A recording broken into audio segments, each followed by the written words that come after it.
conversation starter, so to speak. And it's a little bit of the Yes. story. So when it lands, we'll get into it. And it all starts with my girlfriend. And last year, she was doing the dishes this one time, and she had her phone out, and she was playing that Black Eyed Peas song. I got a feeling. Ooh, she's vibing, Hmm. she's dancing, she's doing her thing. I'm watching her go, and I sit there and I wonder to myself, when in the fuck did this song become chores music, right? Because like if you think about this track and we run it back another 10 years, this is like that middle of the night, everybody faded, like the song that got everybody up and dancing around in that circle and shit that people would do back in the day. Yeah. Run it 10 years in the future. It's a song, so it doesn't really change much. But as people, we evolve and our lives get older. And now that's that shit you put on when you're doing the exercises or you're doing the borings at work and some shit to bring your place back, bring your brain back to like the linear vibes of your past or whatnot. Which I was Yeah. like, that's kind of big. And I thought about all them 20-year-olds and how they have no idea that this is the future soundtrack of their chores and all these other activities. And that they have no idea that when I hear their music, I start washing dishes to that shit because that's just the circle of life and the way that it goes. And with that, That's true. I was thinking about musical journeys because we all do this music thing and it's all a journey and it goes different places. And when you watch most interviews and you hear most people talk about it, they always kind of bring it to like this adolescent-ish era, or you're 9, you start playing drums, this place where like it kind of picks up or it gets more significant. But really, that's not like the start of the story for anybody's musical journey, because the truth is, if we run that shit back to Saint Justine, there was some song being played when you popped out and whatnot. You might not know what it is, but that was happening and you were already absorbing some sound waves and whatnot. And I bring that up Yeah. because like our early days are so formative, and like I can remember being like 5 in Côte Saint Luc. That's what's up. And I was Hmm. like super young there. My dad had all these gray boxes in the room. There was the amp, there was the fucking radio tape deck, there was the radio, there was the Mm. wires going to all the different Mm. freaking speakers in the corners and everything. And he'd be busting his Led Zeppelin tapes and stuff of that nature in the daytime. At night, though, it's MC Mario's club mix busting through in a whole different vibe. My mom, she's more on the musicals and the discos and the Star 92.9 and all that kind of stuff. And all of this created this different medley of vibes, and at different times of years different things would pop through. And honestly, it stuck Mm. with me. Like to this day I will never forget Gillette Short Dick Man. Like that shit's inbred in me to the day I fucking die. um all that to Yeah. say, all these years before I had any control over any of the sounds of my life, I was given a good decade of other people's stuff to listen to. So I was hoping, Mm. Mr. Shash'U, you could run us back to the youngest Shash'U that you could remember being and tell us a little bit about what it sounded like to be you before you had any control, before you really got into it, so to speak. Yeah. So yeah, I'd say like, so I guess we could start with like how, if I wanted to listen to music, how, like, what was I listening to and Or like what your how did I parents get were access to bumping, it? like the stuff that was around you, like just the vibes and sounds of your Yeah. experience. So my dad also played an instrument. He played the classical guitar, and he would play a lot of records at home. So it would be a lot of Haitian music because both my parents are Haitian, and I'm Haitian, and and so yeah, my dad would play a lot of records. He would also play records from like Guadeloupe and all the other areas, Cuban music, a lot of Spanish music also, so salsa, a lot of salsa, and also classical music like Chopin and Beethoven and all of them, but all from like records. So Like vinyl? we used to have like the big furniture with the, with the built-in TV. One side is like the radio receiver or whatnot, and the other Right, side is like the turntable. right. Yeah, we used to have that, so that's how we used to play. And yeah, my dad was already playing guitar when after when, so I'm pretty sure he was playing guitar also while I was still in my mom's belly. So, and my mom was into like sewing and making her own dresses and patterns, and also like painting. So I think it's all a mix of that all together. And my while my dad was working, well, actually, my dad was into like music a lot, but he was working in computers. So at a very young age, I had access to a computer at a Word. very, very young age. Yeah. So I was all up in DOS, going playing games and stuff like that, like all sorts of like old school games like Bushido and like Prince of Persia, but like before. Like the one where you I didn't even needed the have like VG. booklet to like get. I don't know. I played one where you had to get Yeah, the booklet and it would be like, go check out this letter or drink the potion, and if you get it wrong, you die. yeah, yeah. Same Exactly, word. exactly. Same thing with like the Indiana Jones. So I had access to that. I had access to music and like at a very young age. Like so, I think being exposed to like creativity in different ways, maybe visual or sonics, is very interesting at a young age. So I think that starts like that for me. And And then moving on towards hip hop, well, it was like my older cousins who, when I was like 6 or 7, like I'm born in '83. okay, So when I was like 6 or 7, my older cousins, they were like they were heading in like junior high and whatnot. And at that time, it was in NDG. I forgot which school. It's like the school by Randall, and I forgot. It's like a high school, but I didn't Wager? go there. But they went there anyway. You're Bref, talking about going Wager? and I've. It's like the one that has like the schoolyard is like it's basically the park. So like when you take the bus and you're about to hit Randall, there's like a huge park. There's one side of the park where there's the pool, and the other side is like a big track and field, and then it's the school, and the other side of the school is Côte Saint Luc, the street. Oh shit, Saint Luc. That's the name of the school. Yeah, I'm pretty sure it's Saint Luc. yeah. So like I remember I used to play on that space, like they would like bike ride or whatever. I would go with my two cousins, and they were my source for hip hop. First time I saw breaking is because they brought in the tape VHS on my aunts, and we would watch that, or I would listen to their tapes dubs that they would make. They were all into they were basketball players, and they've coached today. They've coached for Dawson and Guy Concordia, but like yeah, hip hop was very much part of their environment and the music a lot. So for me, that was how I got access to it. And so I would like dub my own tapes and then keep those. And I've kept those tapes throughout like my genre au primaire jusqu'à secondaire 1. It was all music that my cousins had. Like I never had like an aunt or my parents gave me cash to buy my own tapes. So yeah. So you basically were forced into making mixes out of circumstance. Yeah, in a way. When you think about it this way, I never thought of it. Like just I was just dubbing what I liked. But yeah. That's wild. You should do a stream one day where it's like 12-year-old Shash'U's mixes.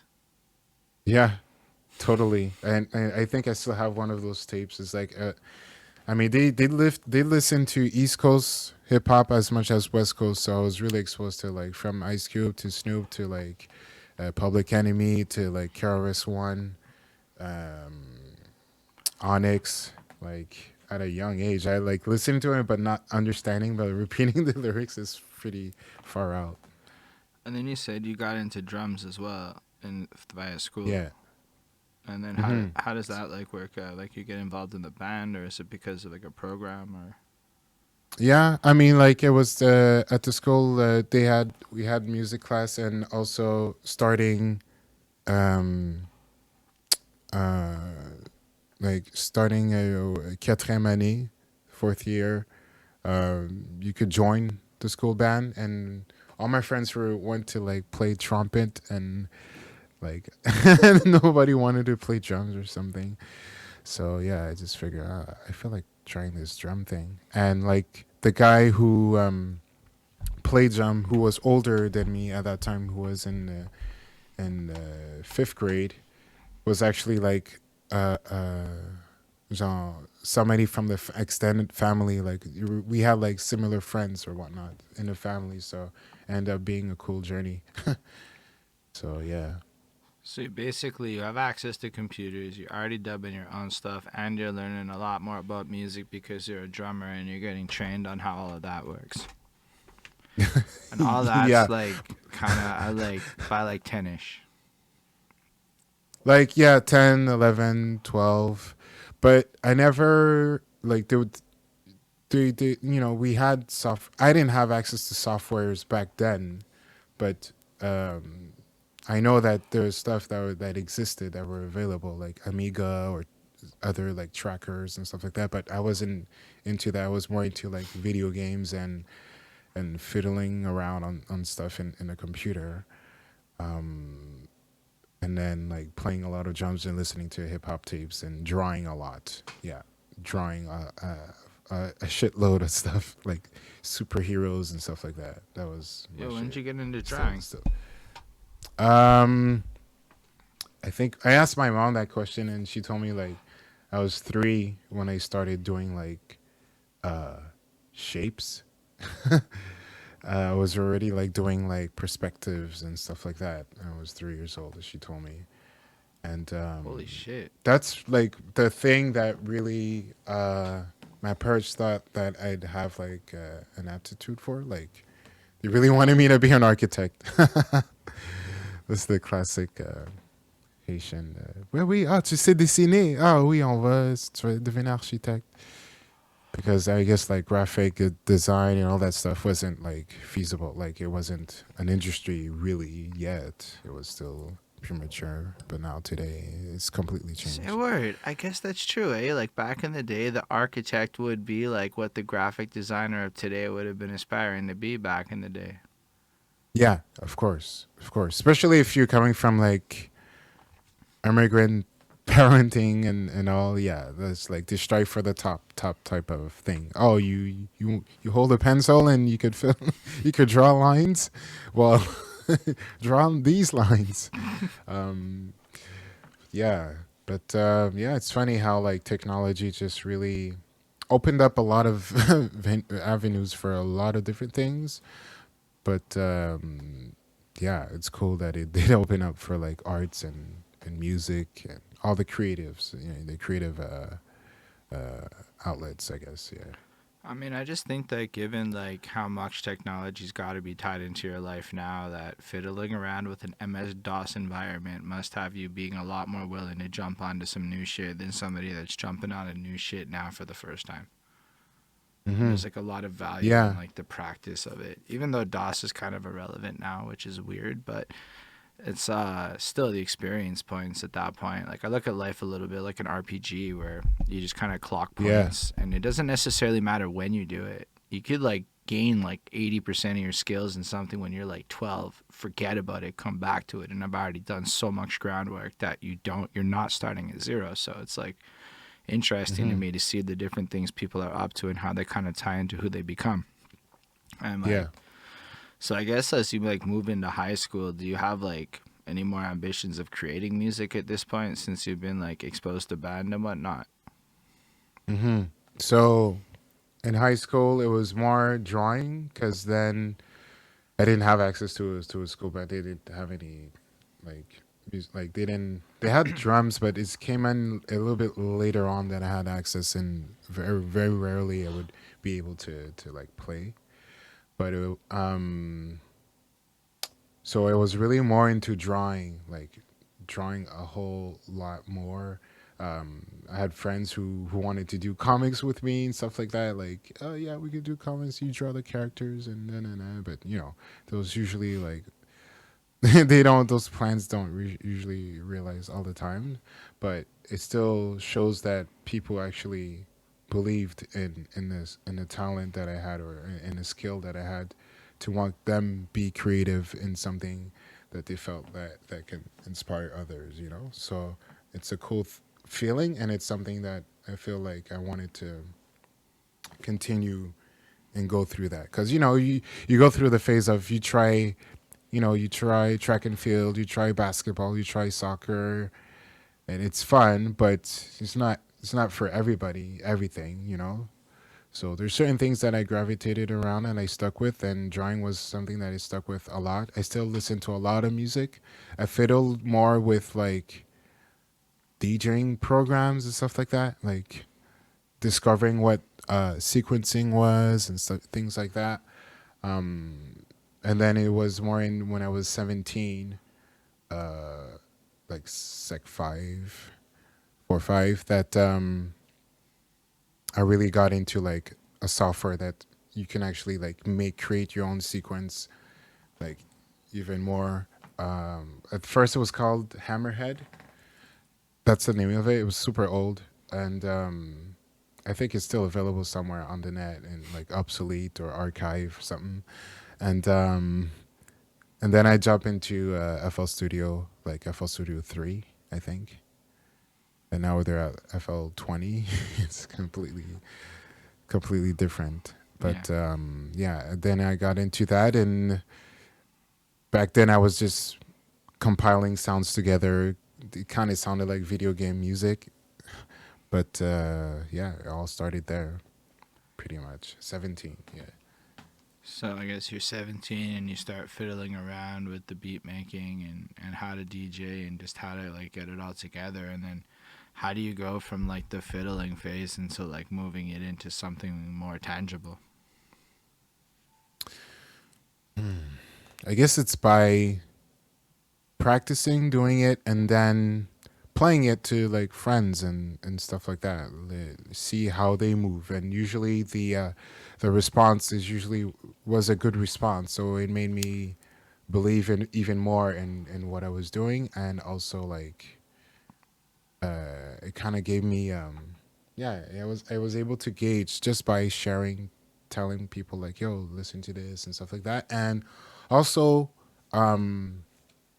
with the power of the internet and forums being more of a thing, I was on SoundClick a lot also, so I would meet different producers and beat makers from all around, and we were either do beat battles in the forums, or just like Say word. even sometimes collab, or yeah, on SoundClick. And that this was like before this, yeah, that was kind of before MySpace, I feel, or pretty much at the same time. There was another platform before too that kind of did that, but a lot of us we were on SoundClick. Like basically we can upload our beats, and people can listen to them and contact us directly. And the website has like a whole forum section and stuff like that with different sections. So yeah, I was always in a beat battle, and I was doing rounds.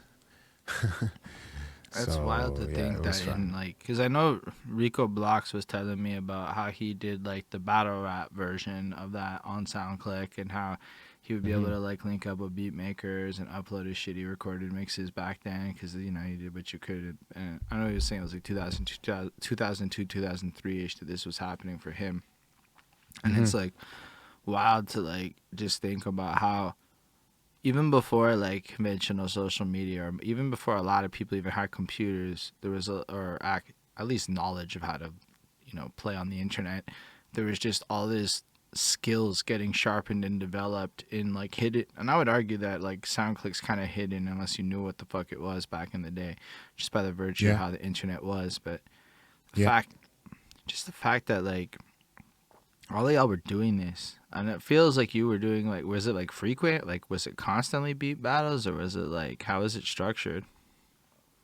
It was frequent. I think there was one every week or something, or every 2 weeks. And there's basically, it wasn't just one major one, but you would have the farm section for battles, and then inside you would have like different things. Either people looking to battle, either this type of battle, and it's like it has like a whole bracket system, and usually that one would be pinned, you know, and yeah, so you could just go through the list of like people, and instead of people talking about different video games, it's like just like different people want to battle basically. So online too. So like you can really meet all sorts of people in different backgrounds and completely different ideologies. And some people use this, other people use that, and creates different conversations, and that's cool.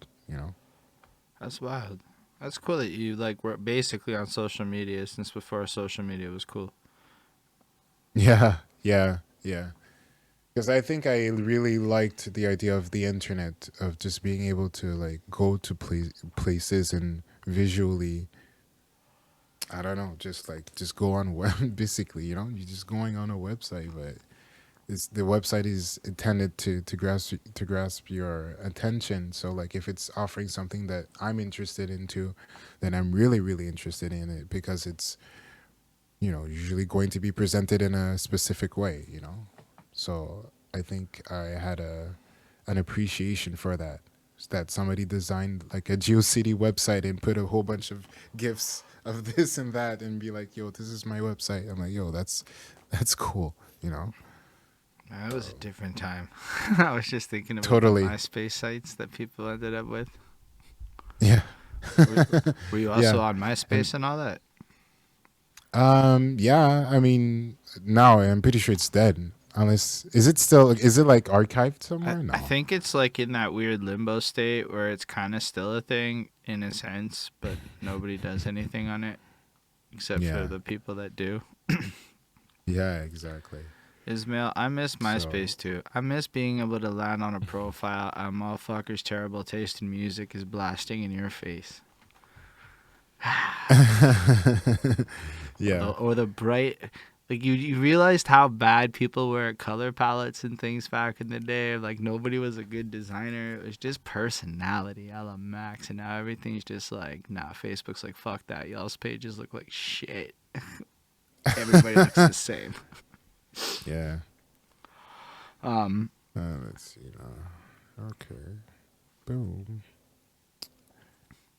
Yeah. So like after that, how does it like migrate into like more of a real life situation for you? I think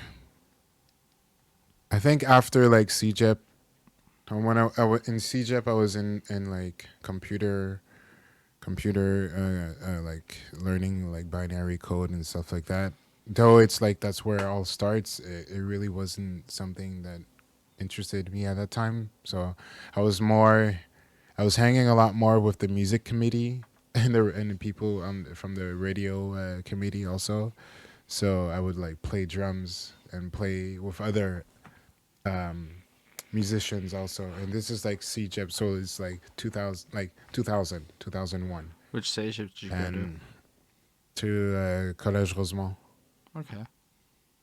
Yeah, and yeah. So like before that, I had gone to Mont Saint Louis. I did Sec 1, 2, and then I did Le Tendre, Collège Le Tendre, 3, 4, 5. The fifth year, the school moved to Laval. So my last year, we had done it in Laval, which is interesting. Oh And shit! then, And you had to go from a Hunstick to Laval every day.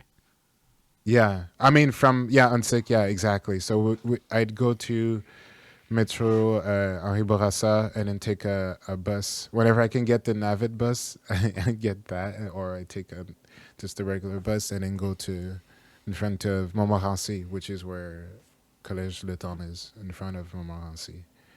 Um, and yeah, and then after that, Collège Rosemont, CJEP, and yeah. So in So stage from F, you that, you were vibing with the yeah, so music, folks. yeah, rocking with the music, folks. Skipping some classes, and like what, I just really feel like doing this music shit more. Um, so then, like, I just kind of found a regular job and just started doing music more, like making beats more and selling beats a little bit more too, here and there, but not a lot. And then I then got into street dancing because I always was dancing in a club, also with homies and stuff like that. Hold on, how'd you get into dancing? Oh right, you saw those break battles back in the day, and then Yeah, it's more like the tapes, and the records with like how to break dance, posters and stuff like that. Oh, fuck, And say a word. that's what my cousins had back then, and I guess those kind of left in my mind and imprinted. And whenever there was like a moment of dancing, there was always a moment of like wanting to spin on the ground type of thing. So that kind of still kind of grew with me, and and so the interest of wanting to find a cipher or a dance or the dance or the concept of the dance floor is something that always stuck with me growing up, and especially getting to an age where you start to get into parties and stuff like that. It's definitely something that stuck with me a lot. So often, whenever I would go out, well, like when I, first got 18, go out with my homies and just find the best clubs or the best spots where we can just have a jam and cipher and stuff like that, because we were really into that.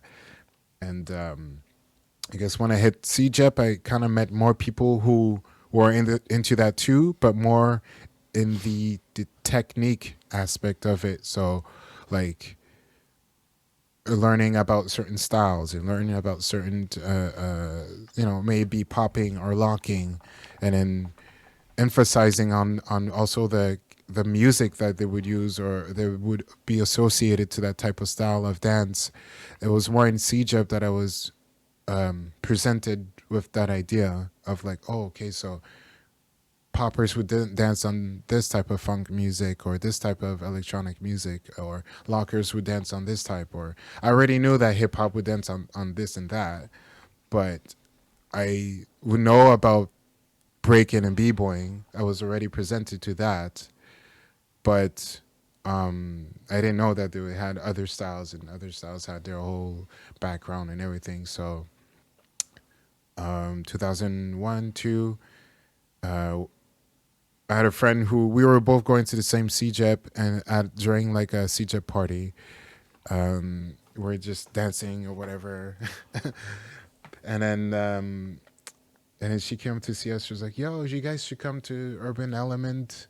This is a school where I go, and like there's people go there and whatnot." So I go, and I realized that it's a cultural hub. Like a lot of people go to that dance center. So I ended up making new friends, and people that I call like really like close friends still to this day. And yeah, so once I got into urban, that's when I got in tuned with locking, the dance style of the wrist roll and the lock. If you check out the group called the Lockers, there's a whole bunch of information you can find out on that. And Honestly, I was yeah, and my just like, teacher I'm was, a couple years younger than you, so I just really remember that phase. And then yeah, so I remember it like pretty vividly. But yeah, with the points, the wrist rolls, the skips. it was huge on Um, YouTube when it like started. yeah, like you check out videos like from Still Tooth videos, or like even Mr. Wiggles. Though he's a popper, he sometimes would like he knows how to lock, and we would catch early footage of him locking. And yo, I download that stuff off like Napster and Ares, like you get as much footage as possible. That's another thing. Like the computer side of me really got into the sharing whole like world of like the peer-to-peer sharing. So I was really into like the Nutella networks and all that stuff, looking for sound packs and looking for a whole bunch of different stuff. And also like dance footage. Like I was really into dance footage, martial arts, and like extreme kicks and stuff like that. I would like trying to find footage of that a lot. And I don't know, it stuck with me. Yeah, a lot of shit, a lot of stuff. Ah, super dope, man. Like this is why we do the interview, man. Cause this is the kind of shit where like most people actually care about it. That's what I came to Mm. realize is people really like hearing about the like journey you went on, your interests, like fact that you were passionate about extreme kick videos. Somebody out there is like, bro, I'm fucking with you. Somebody out there for sure. Yeah, I yeah. remember that shit. Yeah, So it's dope yeah, to hear. totally. I mean, I don't know, it's like, yeah, uh, comics, superheroes, drawing, computers, video games, martial arts, ninjas, all that, all mixed together with music. Yeah, that's like a clear Shashu world right there. Were you Shash'U the whole Yeah. time? Actually, yeah, because my real name is Richard, and my parents would call me Shashu ever since I was a young kid. It's just the way that it's written is different. Uh, if you write it in French, it would be Chachou, but I just flipped it in a way so it makes sense for like English and French. Usually, it makes sense. Some people get it the first time. No, fair enough. Oh, that's cool. So you just kind of always Yeah, been Shash'U and yeah, Shashu. Shash'U. I'm not there. You know, No, I hear you. yeah. I'm gonna try and remember how to pronounce that. Shash'U. Shashu. Yeah, like Shashu is very common that if you meet someone who's named Richard or something to that effect and they're Haitian, very much their nickname is Shashu. That's fair. So you got the lock on a Yeah. common name. Yeah. Yeah, yeah, yeah. Um yeah, it's just fun that way. I got to change the logo the way it looks like only twice, so that's not bad. No, it's pretty dope. This the look now is my homie Michael Shantz who made the visual, who made the original logo, and then I used that as an asset to create these visuals. He also did the Joyride logo, which we see in the back. Joyride is like a record label here in Montreal, and I wanted him to like, yo, do like a sketch of the AE86 from Initial D, the cartoon. Right. So that's the whip right here, and it's part of the label's logo, which is super cool. I'm so happy. I'm like, yeah, do that, and and the director was like, yeah, we're gonna keep it. We were gonna call ourselves DeLorean, but then, nobody relates to a DeLorean today. Not everybody understands that. If you take the random 20-year-old kid, DeLorean, maybe because he was like exposed to Back to the Future or something to that Yeah. effect. But Joyride, yeah, joyriding is still like, it's actually an action, so it makes a lot more sense. I'm giving you like details, like inside details, but that's really what happened. No, So super cool. yeah, super fun. Oh, look at this! I got this open. Well, that's for later. Yeah. Shash'U is dope. He's got the OBS ready to go. Ain't nobody coming on with the OBS ready to go like that. Switching Yo, I scenes can't on us, prepare. flexing. Ooh, that was nice. Locked up. I don't even know what. Are you part of Joyride Records? Because I'm not even sure what that is. Yeah. I'm part of them. Basically, Joyride Records is like the new era entity of Silence d'Or, which was the original label on which I was signed on in 2010, and yeah, we've gone through different. How can I say? We've done different projects and stuff like that, and now with Joyride is kind of like a new season, if you want. So on the roster we have Rhymes, we have 20 some, we have a actually 20 some just released his album Home Run. We have Connaisseur Tsikazo, also he's with us, who just won his I was about to say. award. Yeah, he won the award for best rap album at La Disc.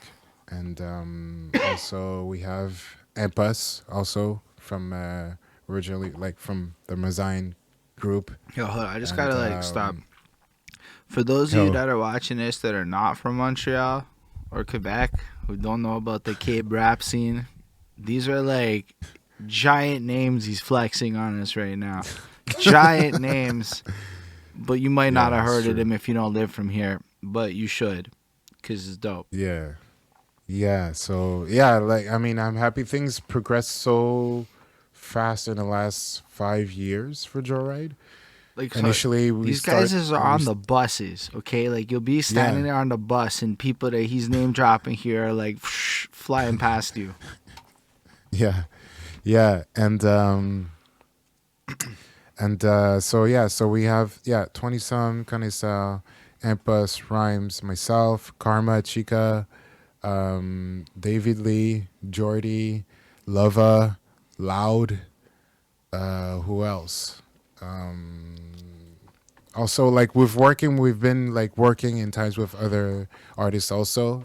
There's 514 we've been working a lot with. There's White Bee also been working with, and a few of the guys from Canicule Records also. They've worked in with Joe Ride in a few past years, and but they're not like some are not signed, but others like like they're part of the Joe Ride. Sometimes it's just a collaboration between like a crew that's already have their vibe, or if they already have their thing going on, then collaborations definitely will work. May it be in the booking aspect of things, booking or a Holy shit, project they got releases. booking You and know. shit and unlock people. Woof. Yeah. So I mean, like it's a lot of work. It's I mean, me, I do it more like I have more of my involvement with Joyride is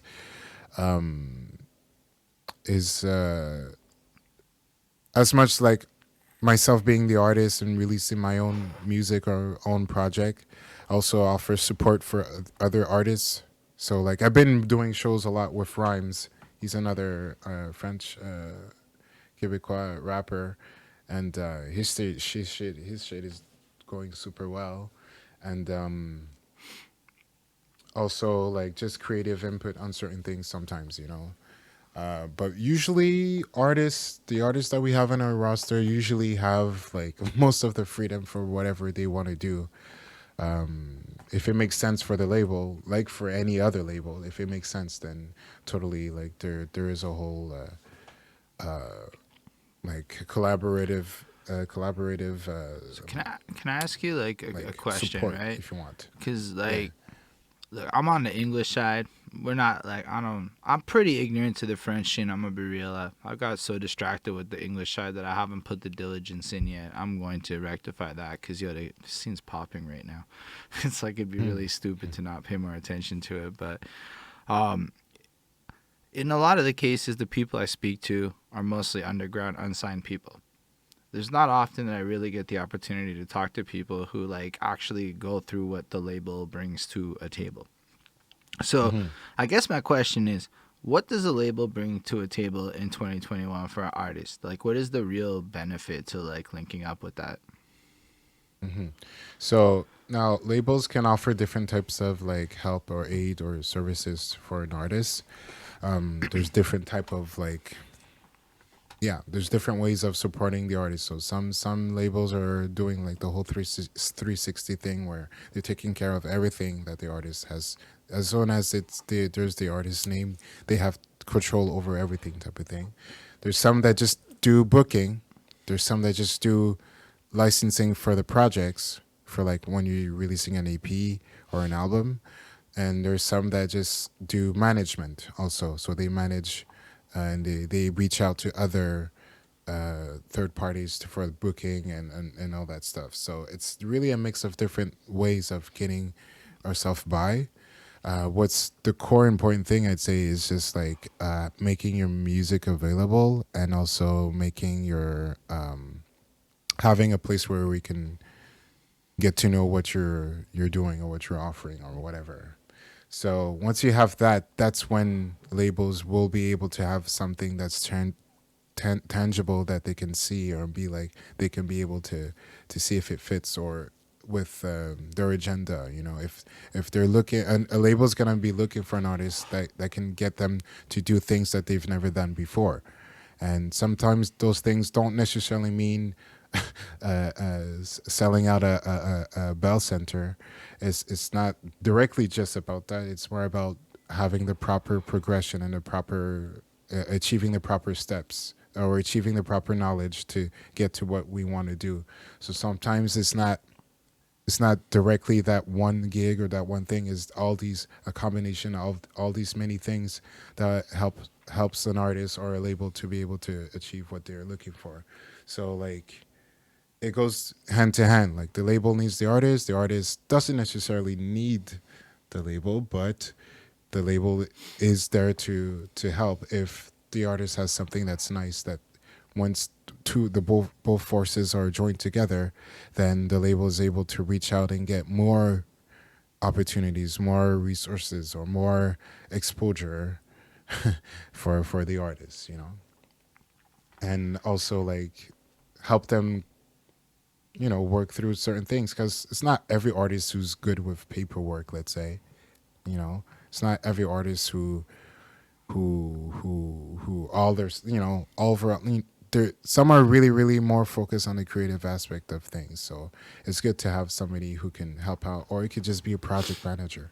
It could just be your homie or your home girl who is down to do the back and forth with you about this idea, but who's able to synthesize it and organize it in a way so that it could be understood in the language of like the common office people. So that could be a trick too. Yeah, that's super I don't know. I interesting. kind of like went, yeah, I kind of went through like different I things, mean, but yeah. those are cool answers though, because it's engaging, and I mean, it does. Mhm. You have a context that a lot of people don't have. If you spent more than 10 years dealing with labels, then you're happy with that. That's not the common narrative of fuck a label. That makes it to me Mhm. personally more interesting than what you would think, because a lot of those artist services require knowing people, and a lot Mhm. of like the preliminary, like you can do this shit.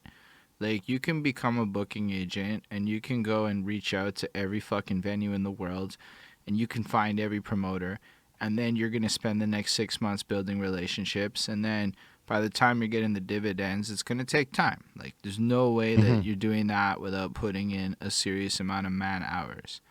So I'm like Mhm. looking at certain situations where I'm like, man, the common narrative is kind of trash, because like it doesn't actually match the reality of how much work goes into it. Like homeboy, I know, he gets gigs. He also puts like 35 hours a week into booking himself. I'm like, Mhm. 35 fucking hours a week just to get paying gigs. I'm like, that's a job. I mean, yes, it's a Mhm. job, but like, I'm like, say a word. To get to that point where you even know how to do it in 35 hours means that you went through many weeks at like 60 hours. Like, Mhm. Exactly. so it's cool to like see, Exactly. and that's just getting booked. Then there's everything else. Like, I don't even know how to get shit on TV. Motherfuckers be getting shit on TV. That's a whole other world where Mhm. I'm sure it involves contacting a bunch of people and figuring shit out. Where it's like, yeah, no, I think the label services can be fascinating. Yeah, exactly. And it's all about being able to be present for any type of event. So like if you're a DJ, then you want to be able, and your point, if let's say you're a DJ but you'd like to do Igloo Fest one day. You want to be able to do Igloo Fest, or you want to be able to do like It's Sonic or any those type of festivals. Then you have to put yourself out there. You have to find ways to put your content, um, be there available to the masses, or be there in the hubs so that people can associate what you do with a period in time, with something that may it be a party or a birthday party that's happening at the same time, or it could be anything. It doesn't have to be weekly. It could just be. any event that you want to organize or you want to participate, if you have friends who are doing events and you like to have your own event too, there's no problem with wanting to collaborate to learn, not to copy and do the same thing, because I don't think that's really helping the game. Um, but more but more like in complementing, what's there already. If you feel like there's so many things to learn and like in the different, like just the art of DJing or producing, there's so many levels of learning it and be able to exercise the same skill,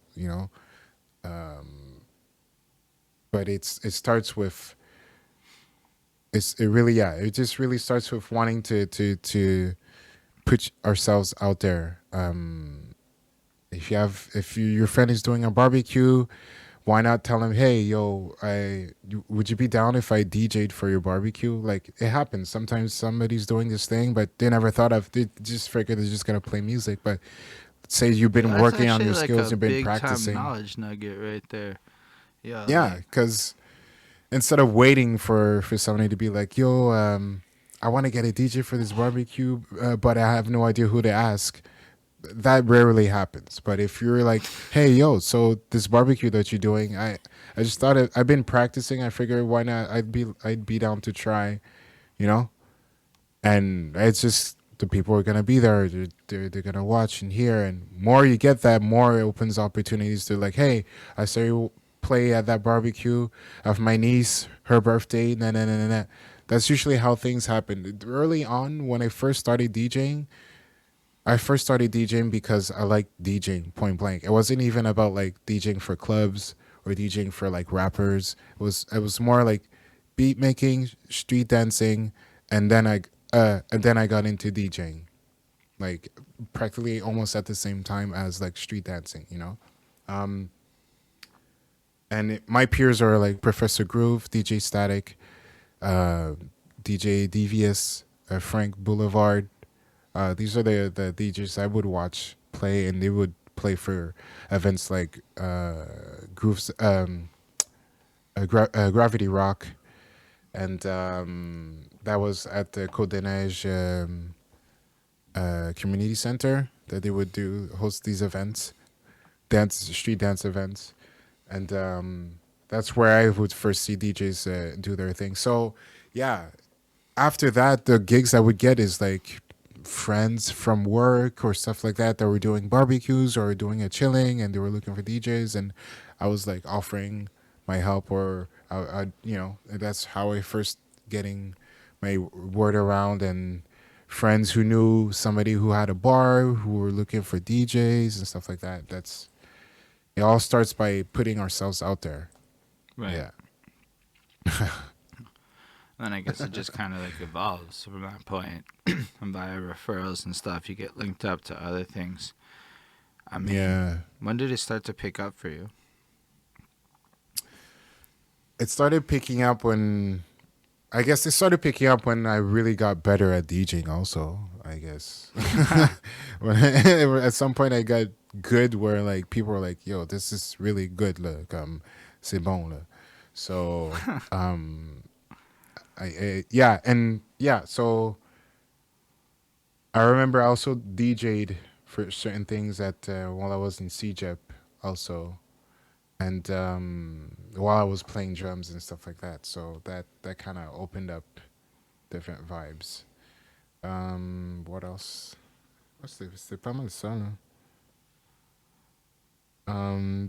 Spinning in clubs and stuff like one of my first residencies was à Beauvoir, even before it was called à Beauvoir. Like they didn't even have their sign up yet, and it was 2011, I think, something like that. Right.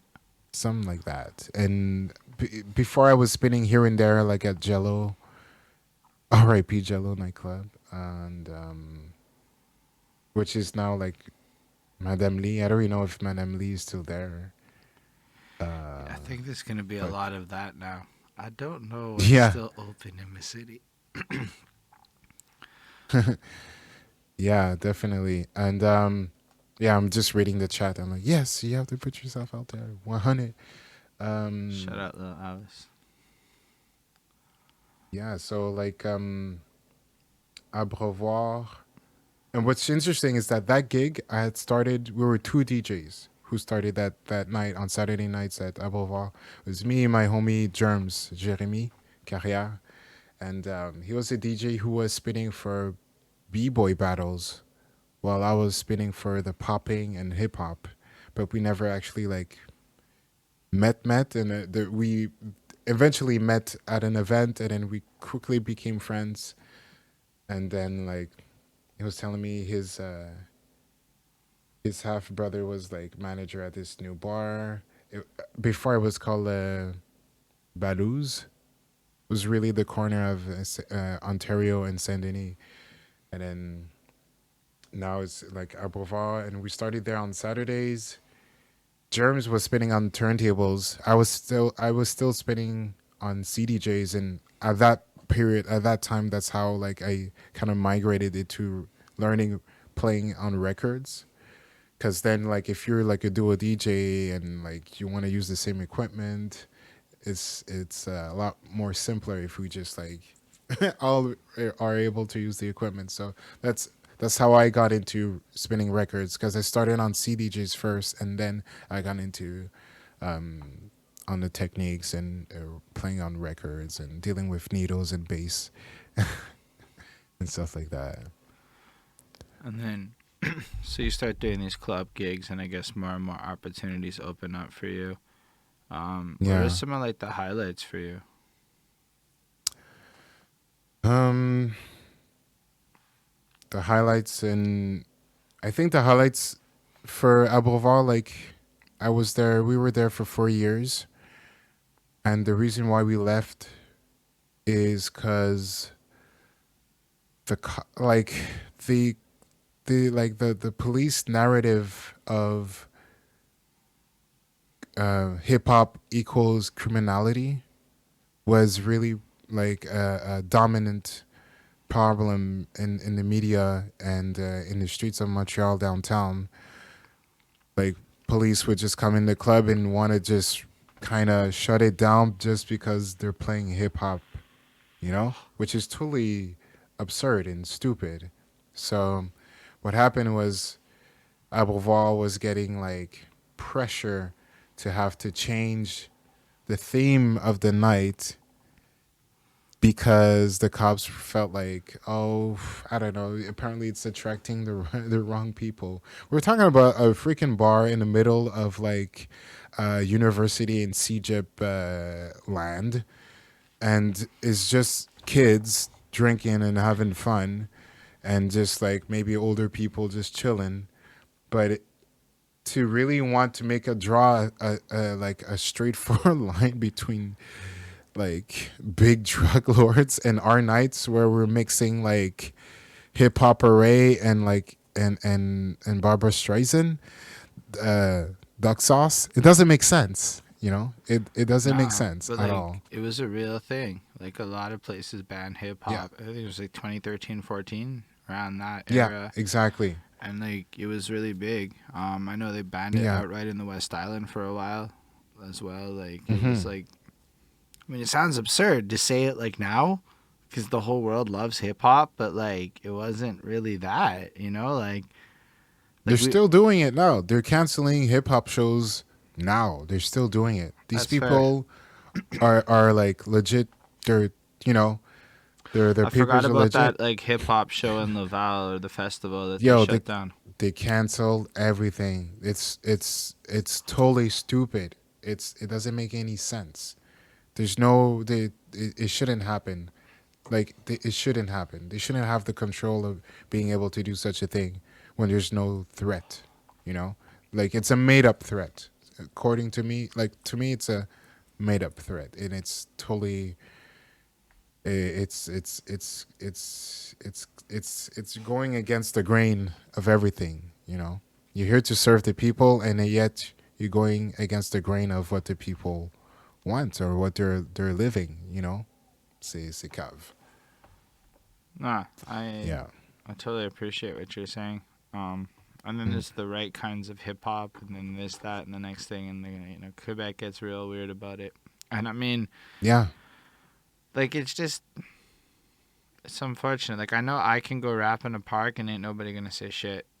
I know that because I went and rapped in the park with an amp. Nobody said shit Mm-hmm. because I look like me and I rap about what I rap about, and that's what it is. But Mm-hmm. I don't know. It's like a real thing Yeah. that kind of happens here. It's this whole thing of like it feels like it's 2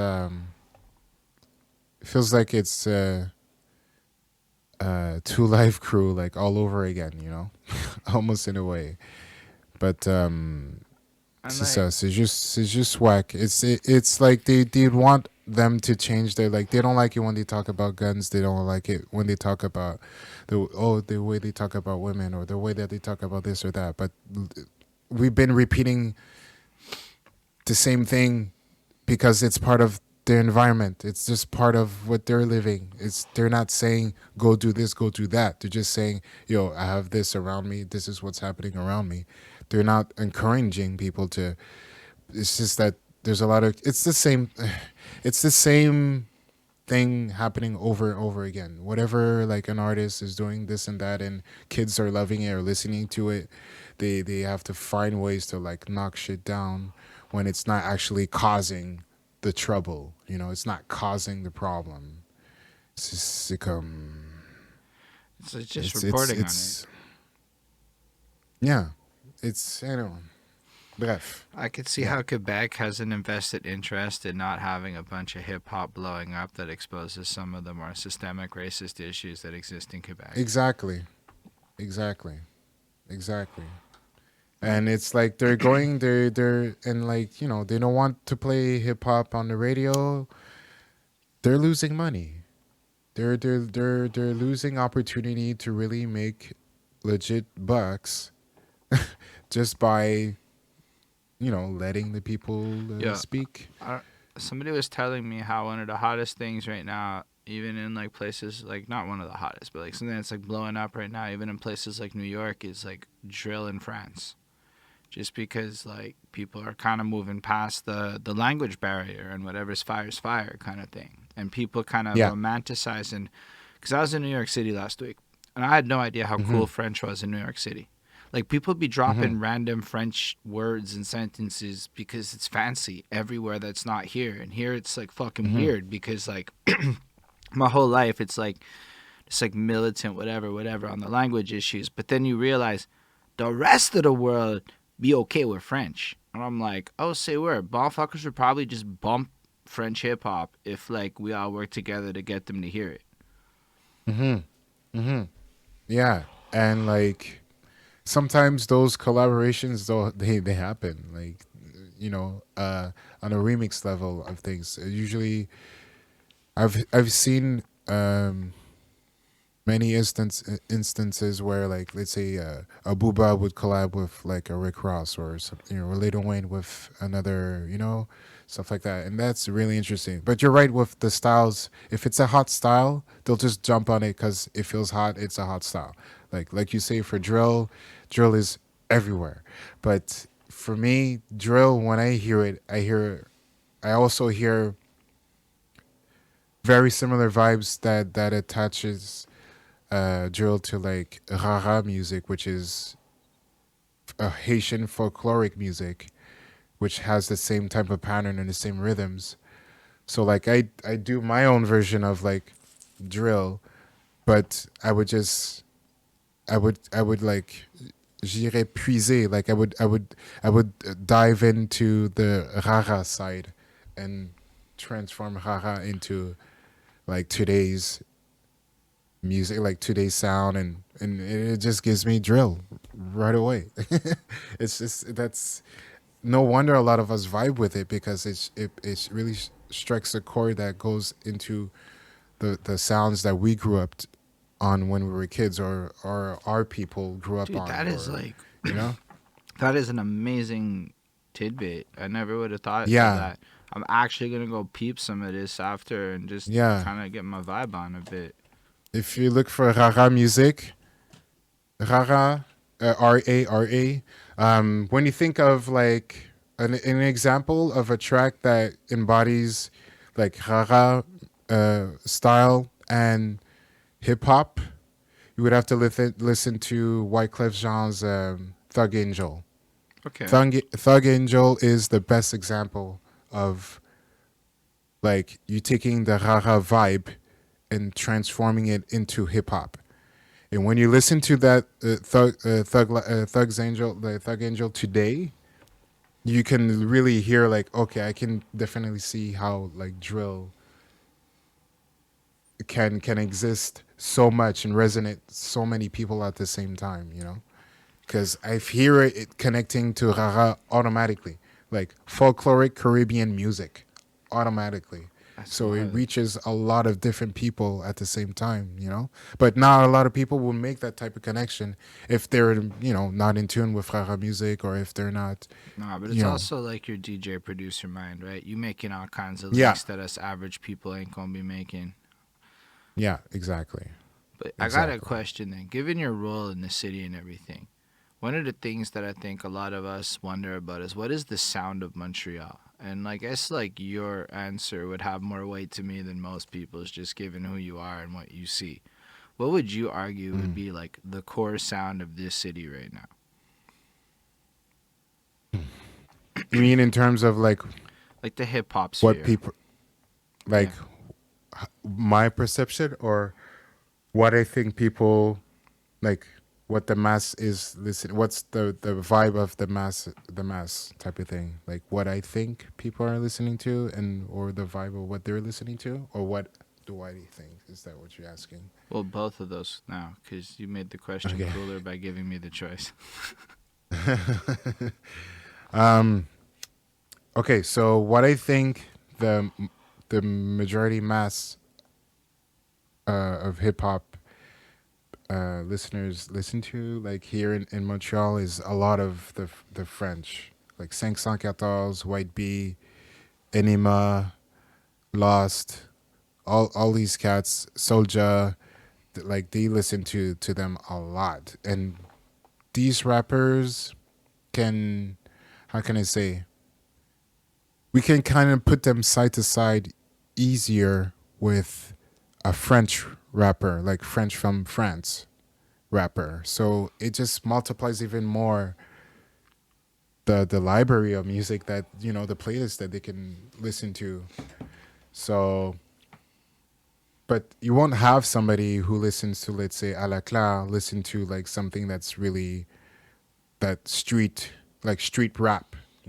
It's some artists are really more into like rap, hip hop, or just hip hop, and others are more into street rap, and but they don't really jump that much. So rare you would have like people who, like, let's say, people who listen to Loud.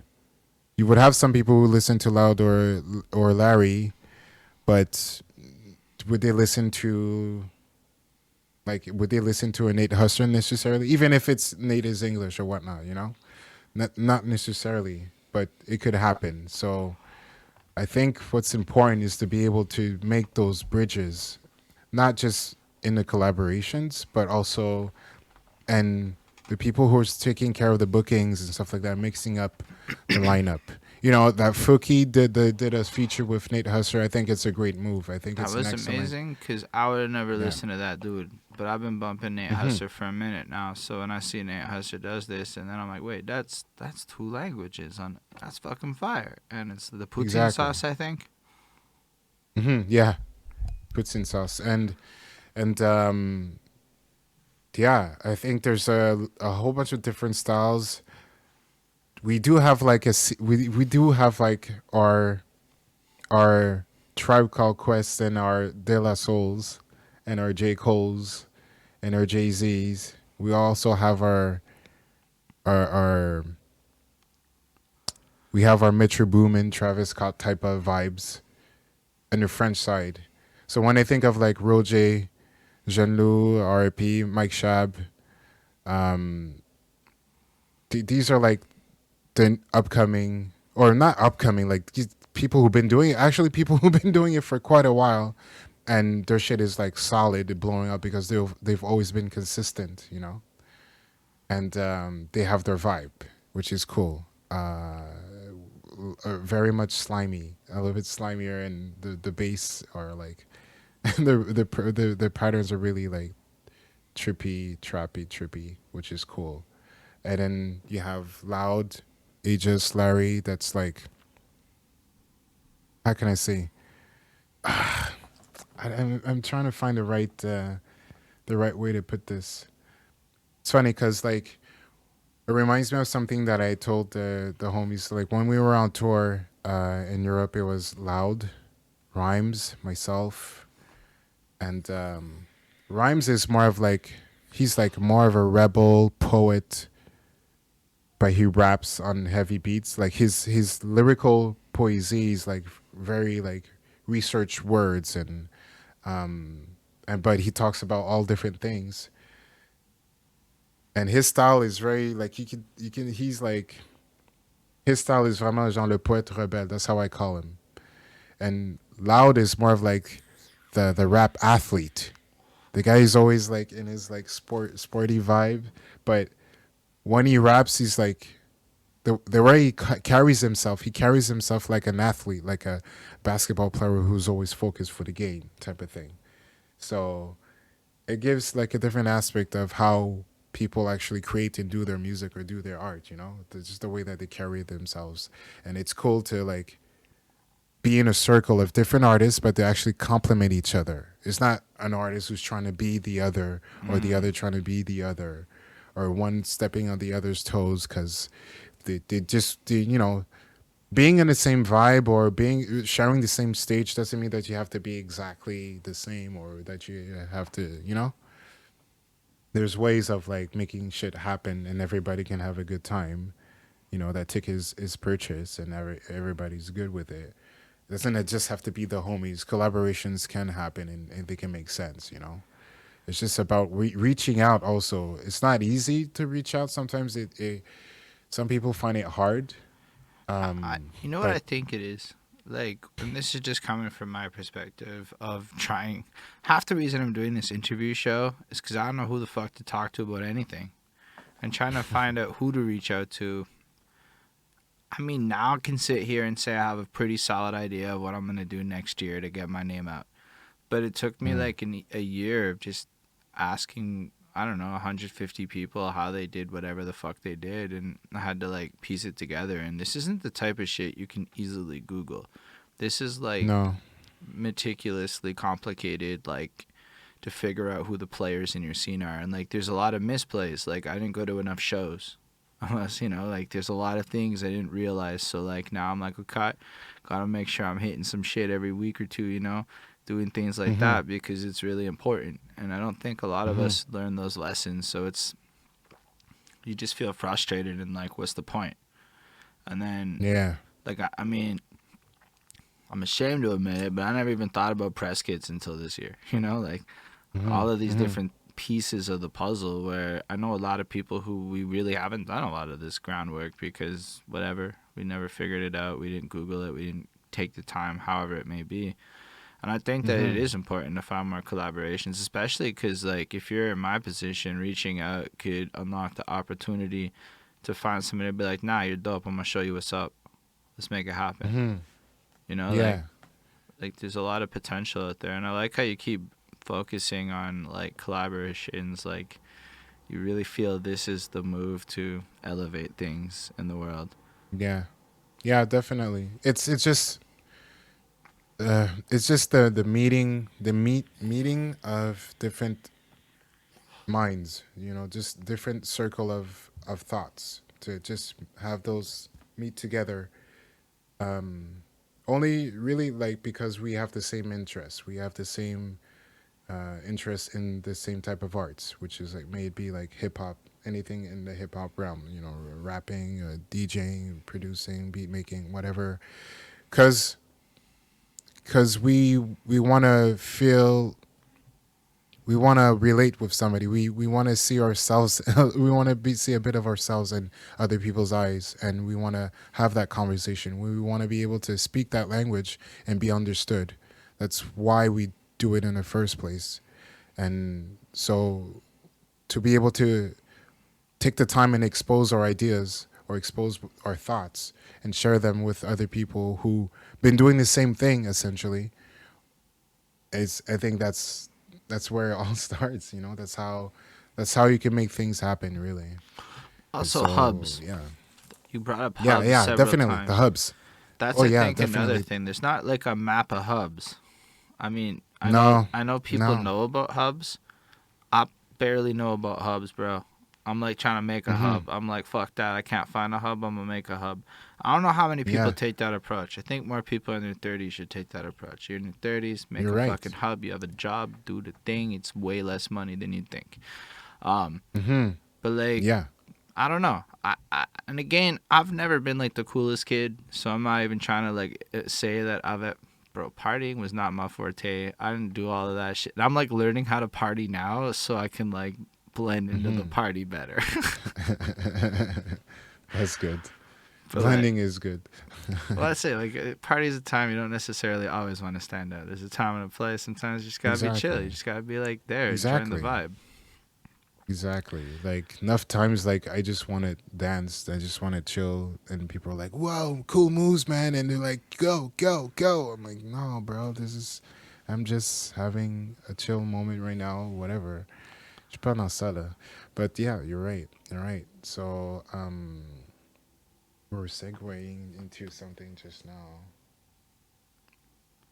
Kind of lost the train of thought, but you Hubs. were going into the hubs. So for the hubs, um, it doesn't necessarily just like it could be a place, like it could be a venue, it could be a bar, yeah. But the thing about bars is like it's more, it's different. Like let's see, me, the hub for street dancing was the dance school, like the dance center, and though people were there to take classes, some people just they come in, they take the class, and they leave. And some other people come in, they chill, they practice during their open session hours, and then they chill for another 2 3 hours with other people who are there waiting for classes and other friends and stuff like that. You know, so that's a hub. That's a place where like if you could go somewhere and do something, but besides doing that thing, you can go there and meet other people who are into doing that same thing. C'est pour ça que je trouve que c'est différent. It's It's just like, different how when do you you're do in a that as an bar. adult? Like outside of a Yeah. bar, like this shit doesn't exist really. That's a So big I puzzle. think, yeah, Wild. I think it's maybe making groups, you know, making groups online and stuff like that. If it's about like, I have a friend who made a group and it's mostly about like what you're doing right now type of thing, you know. So they would share like sometimes people would ask like questions for recipes and stuff like that, or some talk about any type of other subject, but it's all friends of friends in a small group type of thing, which is interesting. And it works. Sometimes it doesn't. Sometimes it does work. And from then on, then you can find IRL hubs also. If you're connected with the people online, there's other ways of connecting with like the areas, you know, Mm. from then. Um, yeah, the bars as hub, maybe for the styles of night, styles of music, s- can bring a certain style of people, yeah, to a certain extent. That's why I'm kind of like, see, because you can meet all sorts of people in a bar, you know. Mais if you're going to, let's say, I don't know, you're passionate about video games, and you go to this bar that has like it's like a barcade, but it has like a special thing because you can do this or that with it. That's probably a place where you can meet somebody who knows as much or who's into the same type of similar shit as you are, you know. So je ne sais pas, y a des nuances là-dedans. It's not just because there's people that it's automatically a hub, you know. Nah, hub has to have like a mission or a collective mindset of people Yeah, trying to achieve it, and it's like exactly. like back in the day how certain studios may have turned into hubs or lofts or things where people would congregate and activities would take place and whatnot. Like with Hmm. Logics and the Royal Peasants in them. Like that would be a hub. Yeah, Yeah, exactly. So like if it was a spot that's like an open space to be creative, or like I don't know, something like that, and people could just come in and chill and like have a coffee or have an appetizer or something, but then be able to like roll through it a studio here or there, or or be able to listen to the sessions, while people are working. Like I don't know, that's different ideas. Could be interesting, No, these are but it's super different ideas. interesting ideas. I could see how to pull off a lot of that shit in VR, but that would make a lot of people have to want to cooperate with the meta, which I'm starting to see in the hip hop world. It's going to be a slow rise to adopting the meta. But oh my god, if you just jumped into Altspace VR, you could just pull that off in like 10 minutes and motherfuckers were down to cooperate. Oh, straight up, huh? You can Out just VR, you say? well, I have the Oculus, right? So Altspace VR, I'm sure there's better apps by now, but it's kind of like what the metaverse could be. It's like spaces, and like um, there's some rapper in New York whose name I can't remember that he started this hip hop VR shit. All I know is he was throwing some event. I went to this space. Grandmaster Kaz was there, so I fist bumped that dude. And like they were like streaming the Twitch feed into the room. I'm not gonna lie, I loafed on this because I was like, whatever, I don't want to do it by myself. But like, Uh huh. we're streaming the Twitch feed to the room, right? So in theory, if you can do that, that means you can just literally have any session, any video, anything streaming to the VR space. Nobody has to leave Mm-hmm. their house because that's the problem. Is like you turn 30 and Shit. man, leaving your house don't Mm-hmm. feel the same after 30. Like I don't. I mean, yeah, there's some You're people that right. like it, but not parents. And parents is most of the people I know right now. And I'm not a parent, so I'm True. watching like one by one the friend group get knocked off by the kids. Right. Right. Right.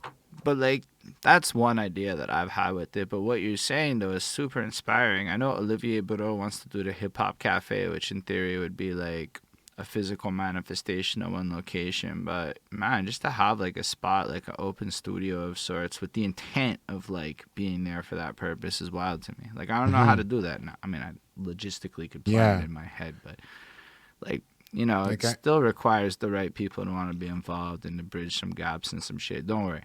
You're inspiring the shit out of me Yeah. with this. Don't get me wrong.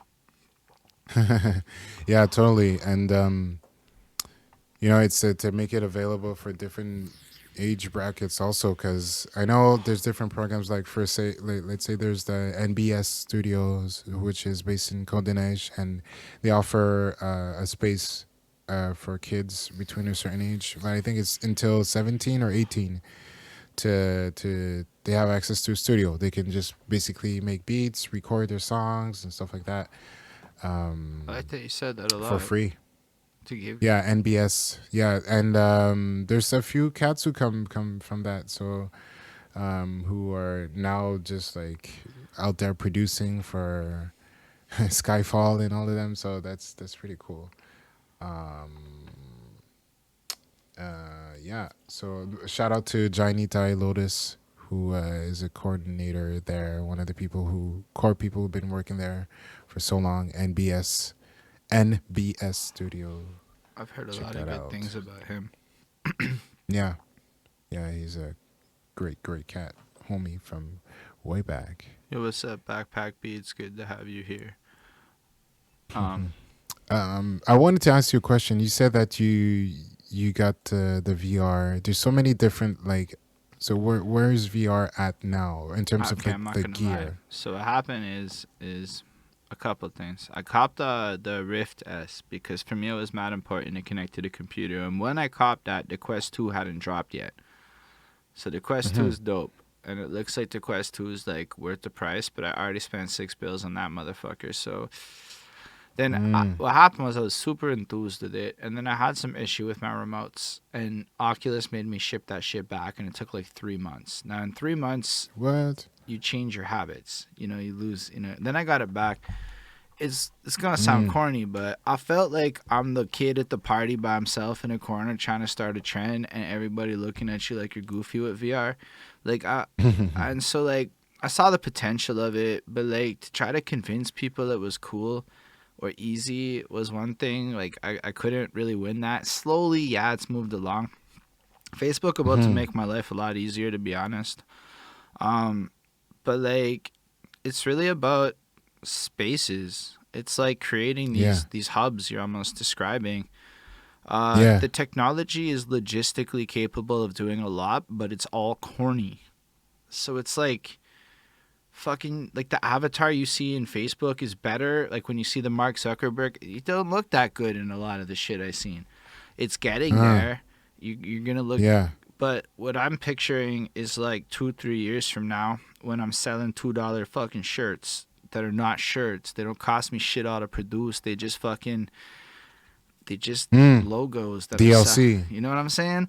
The because like I work for a software company, and the fact is, in my like humble opinion, the retail economy is fucking pointless to invest in, because it's the as a service experience economy. Like, you get your ducks in a row, you're gonna make a lot more on Patreon than you actually will even by give away your shirts through Patreon, and you'll make more than selling the shirt. Is the facts of the future of this shit, right? Then if you can go to a concert experience, like honestly, if y'all hooked up in a label, y'all should be looking into the VR concert experience one time, because you could probably Yeah. just do some shit where like on no money in your fucking one, like you got the space somewhere, I'm sure you set up a VR room. All you need to do is talk to a dude who fucking understands the basic programming. You're gonna need a coder who understands the Unity engine so your shit looks fire. But then you get it all decked out. You have like walls that are just your socials. Like, you get your little avatar dudes to come spit. They're just sitting there, and then you film that motherfucker because it looks stupid.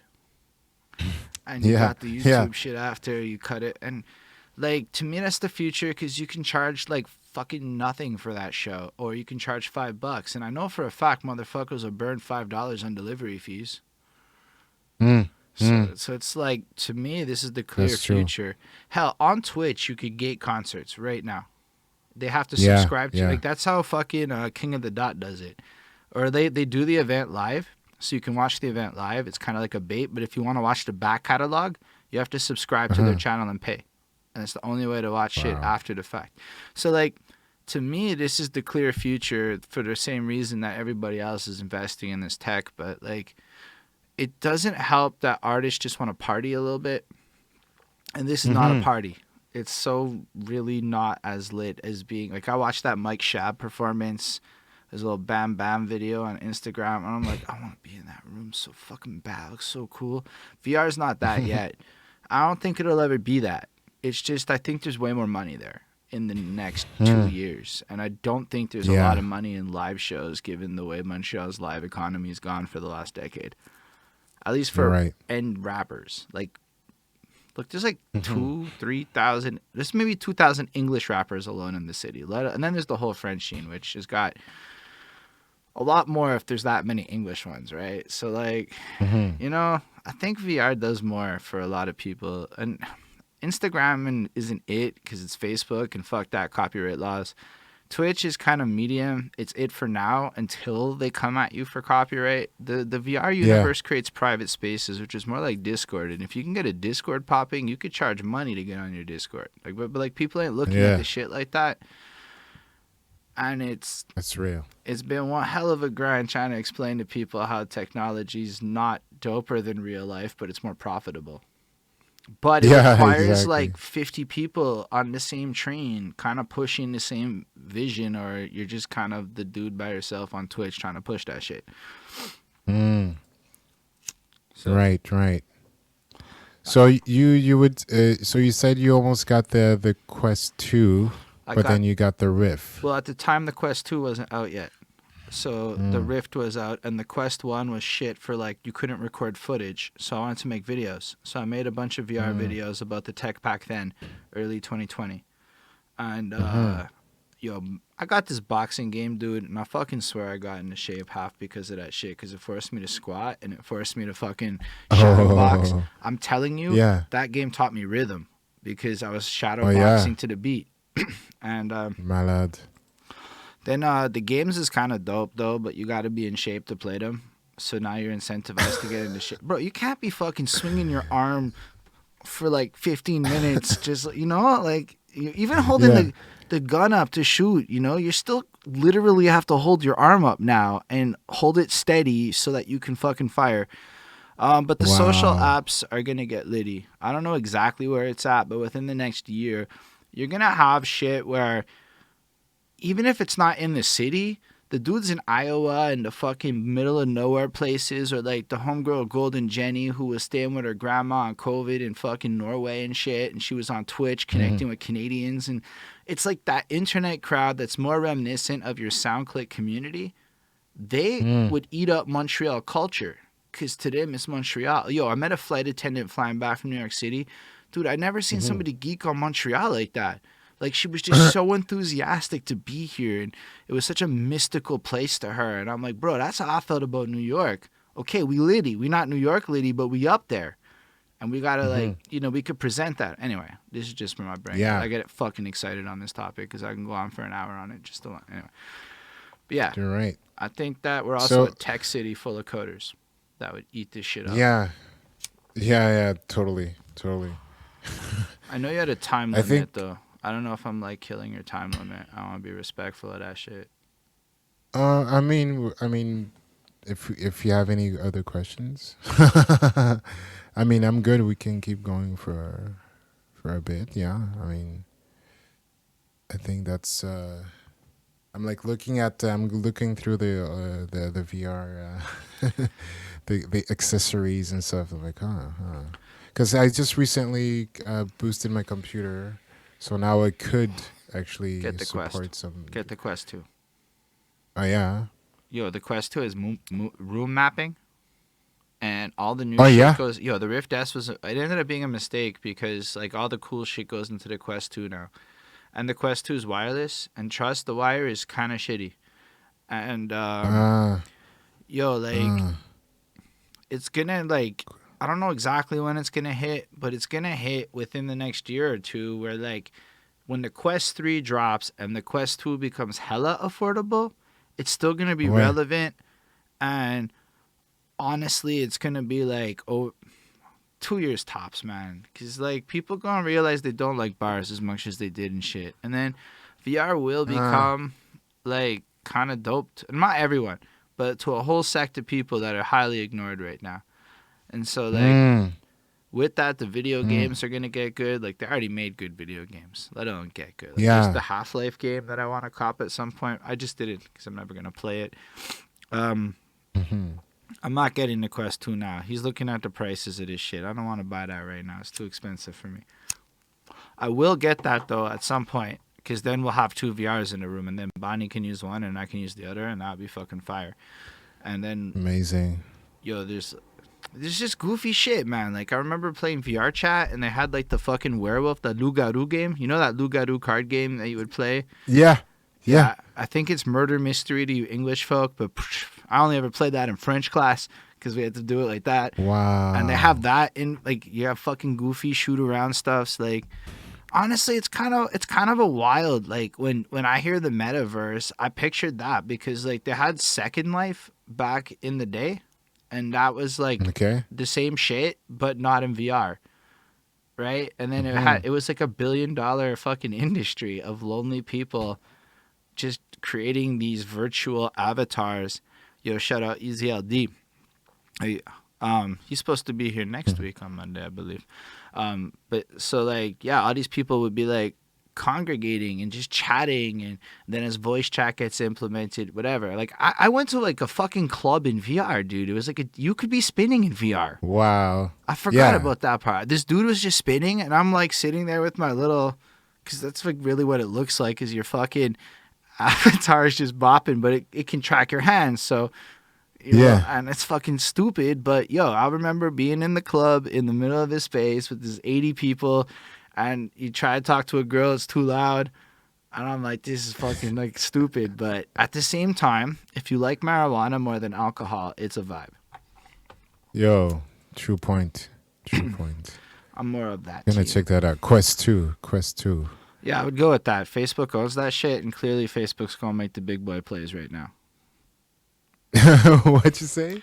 Facebook owns Oculus, and Facebook's gonna make Okay. all the big boy. Sorry, Meta is gonna Ah, make all okay, the c'est fucking ça, big c'est boy plays. ça. So C'est ça. VR is absolutely gonna Shit. slap through. But yo, if you're shit for you, It'd be fucking easy right now. You cop that shit, you get somebody to design you a room, and you just set up a VR room, and instead of doing like a Twitch, you just set up your fucking room, and you stream it to like avatars, and they can throw emojis up. Yo, that would be sick. I'm definitely gonna look into that because I like the idea of having a immersive experience, you know. So I'm really into that. Hence why I have all this like visuals going on in a Zoom webcam and stuff because I just want to get people to dive into the world of Shash, you know. So definitely will be looking into that, and I have friends who are like really skillful 3D modeling artists and stuff like that. Like I dabbled, but they really been doing that for a long time, so it's really reachable. And yeah, yeah, Yeah. man. Yeah, no, like for real, like it's like the skill set requirement for like me to go design my own shit in VR. I looked at it. I downloaded Unity one time. I said, I'm getting the fuck out of this shit. It's not my cup of tea to do that part of it. But I looked at the rest of it, and it's like I think it would. And you know what's crazy about the Altspace VR app is you don't Hmm. actually need VR to participate. You just kind of need Oh VR yeah. to do the VR part. They have a desktop client that would let just anybody get into it. I couldn't figure out how to rap on beat, which is why I ended up on Twitch actually, because I fucking spent 3 months failing to solve that problem.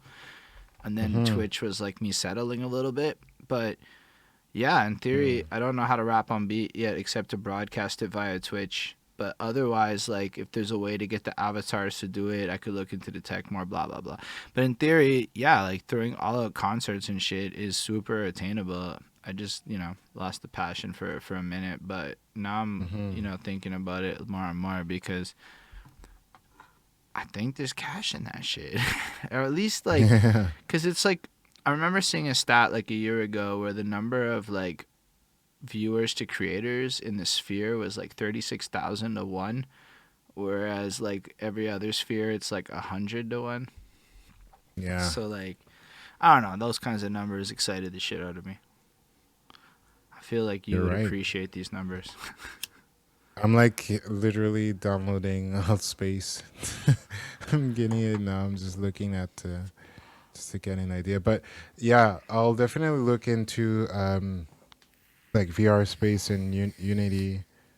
See, not like Each of yeah, the I'll do apps it myself. basically have a dev kit thing that you would link into the app, and then whoever's coding or whatever would just create the assets, and you import the assets and bloop bloop. It's all kind of like that. So it's pretty like simple Hmm. if it's just the back end shit.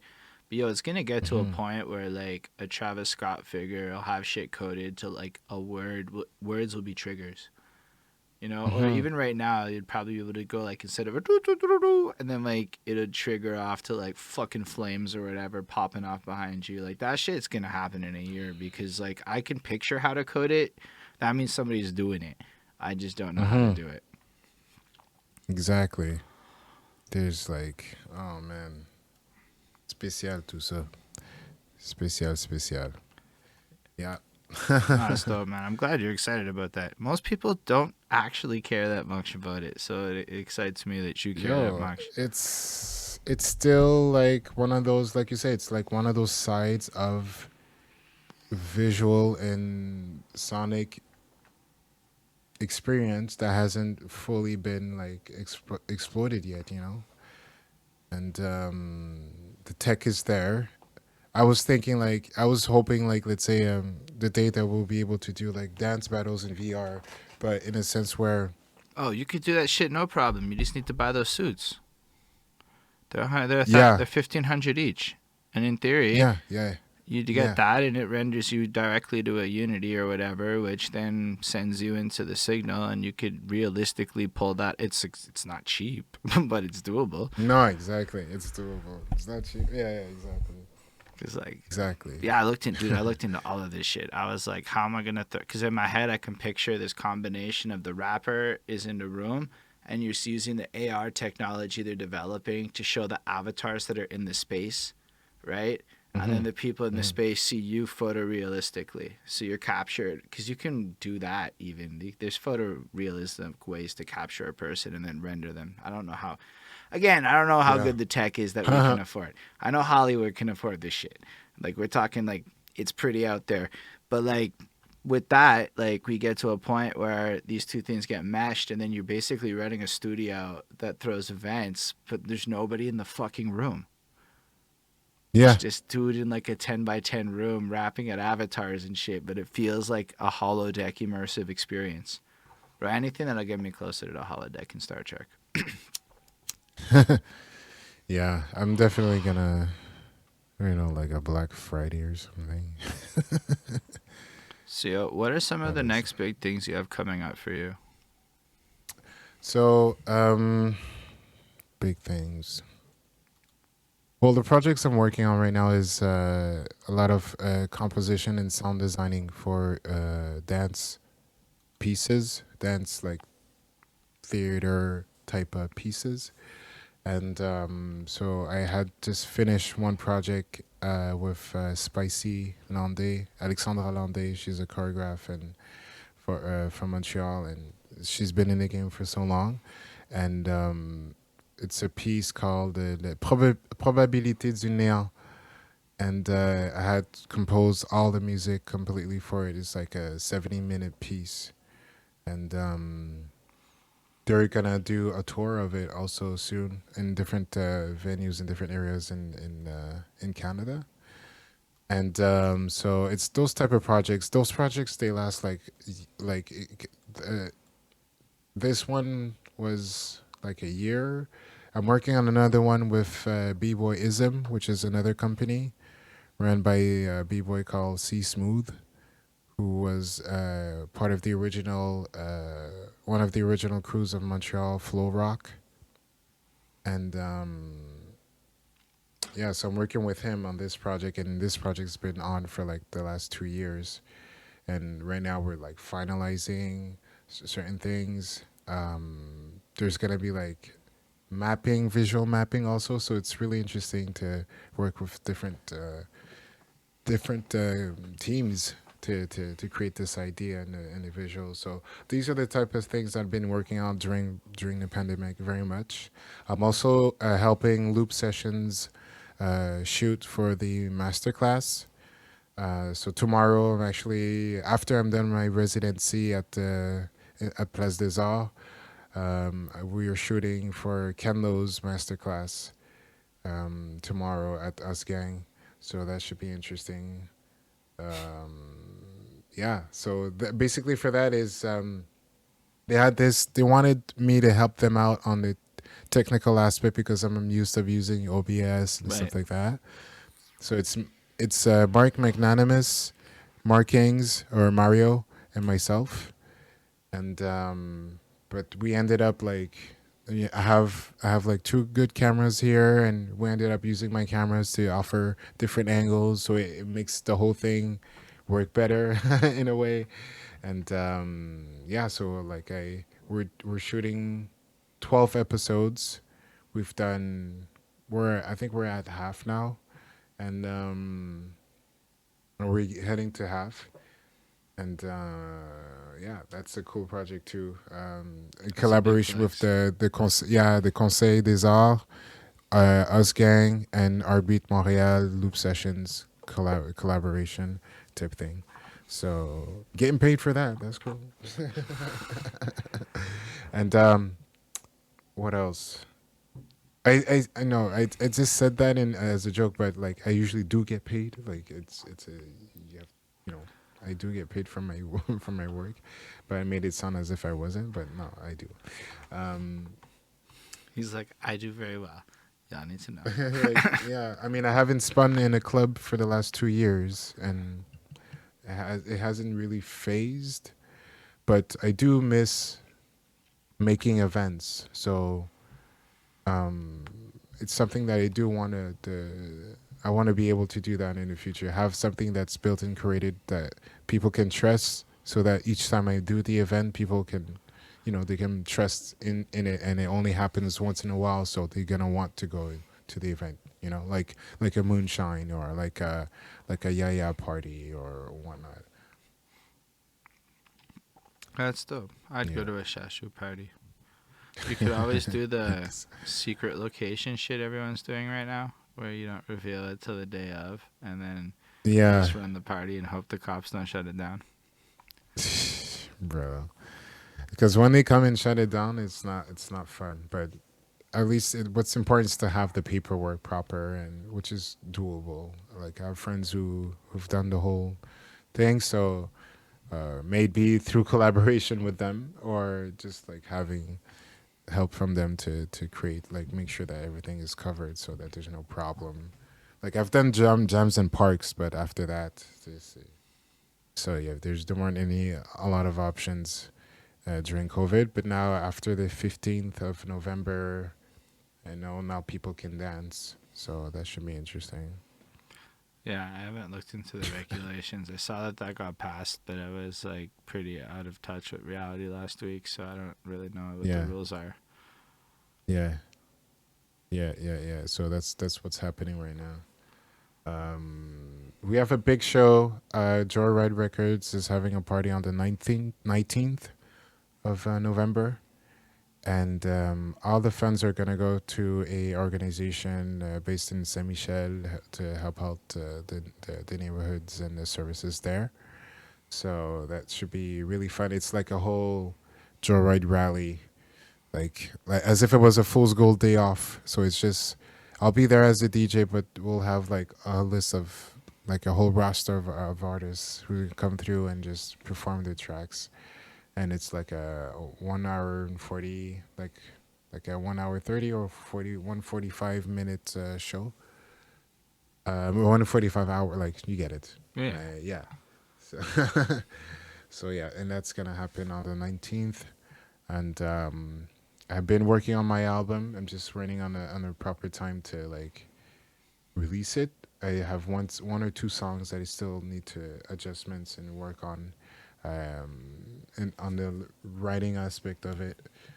And but besides that, like all there's a whole bunch of other tracks I've been testing on the field, and people are enjoying it. So I'm looking forward to that. I know I've been talking about my album. It's been like 2 years I've been talking about it, but it'll come out when it'll come out. It's I feel like it's proper for me to take my time with this, especially if it's something that new for me to like do music in the intent of reaching like regular or common mass Right. with my sound or with my type of vibe. So there's more French collaborations on it, and that's the whole intent. And yeah, I'm just waiting to finish those two last tracks, and yeah, we'll see how that goes. I don't know if it's gonna be for 2022, but hopefully it'll be for that. So yeah. But you definitely have a lot you're doing, so I can imagine that you want to make sure you do it right.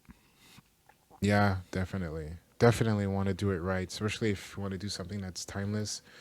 Like I've already done, well, timeless. It sounds kind of like that can sound like kind of pompous to say that, make something timeless, but in the sense of like you feel like each time you hear it or each time you play it, it feels like the first time, and that's very important for me to feel that way. So yeah. I love that though, and I mean you're in a position where you can take the time, and let's be real, when you drop something, everybody gonna bump it, and the longer you wait, the Yeah. more you build up hype. It's some real Kanye shit. I fucks with it. Yeah. Yeah, exactly. Go to Drinks Champ and call Just Blaze a copycat. Like it doesn't make sense. I have to, honestly, that's my. I have to watch that. I've heard a lot, but I Yeah. haven't had a chance yet. It's on my like I within the just next saw 2 days. clips. I just saw clips, and there was one clip that Timberland had shared. It's like, yeah, 808 is na na na, and Kanye was talking about 808 as if about this thing, and then I'm like, I get what you're saying, but you're like talking about three things at the same time in that one thing. So the comments section is going ham. They're like inner frequency chakra 808.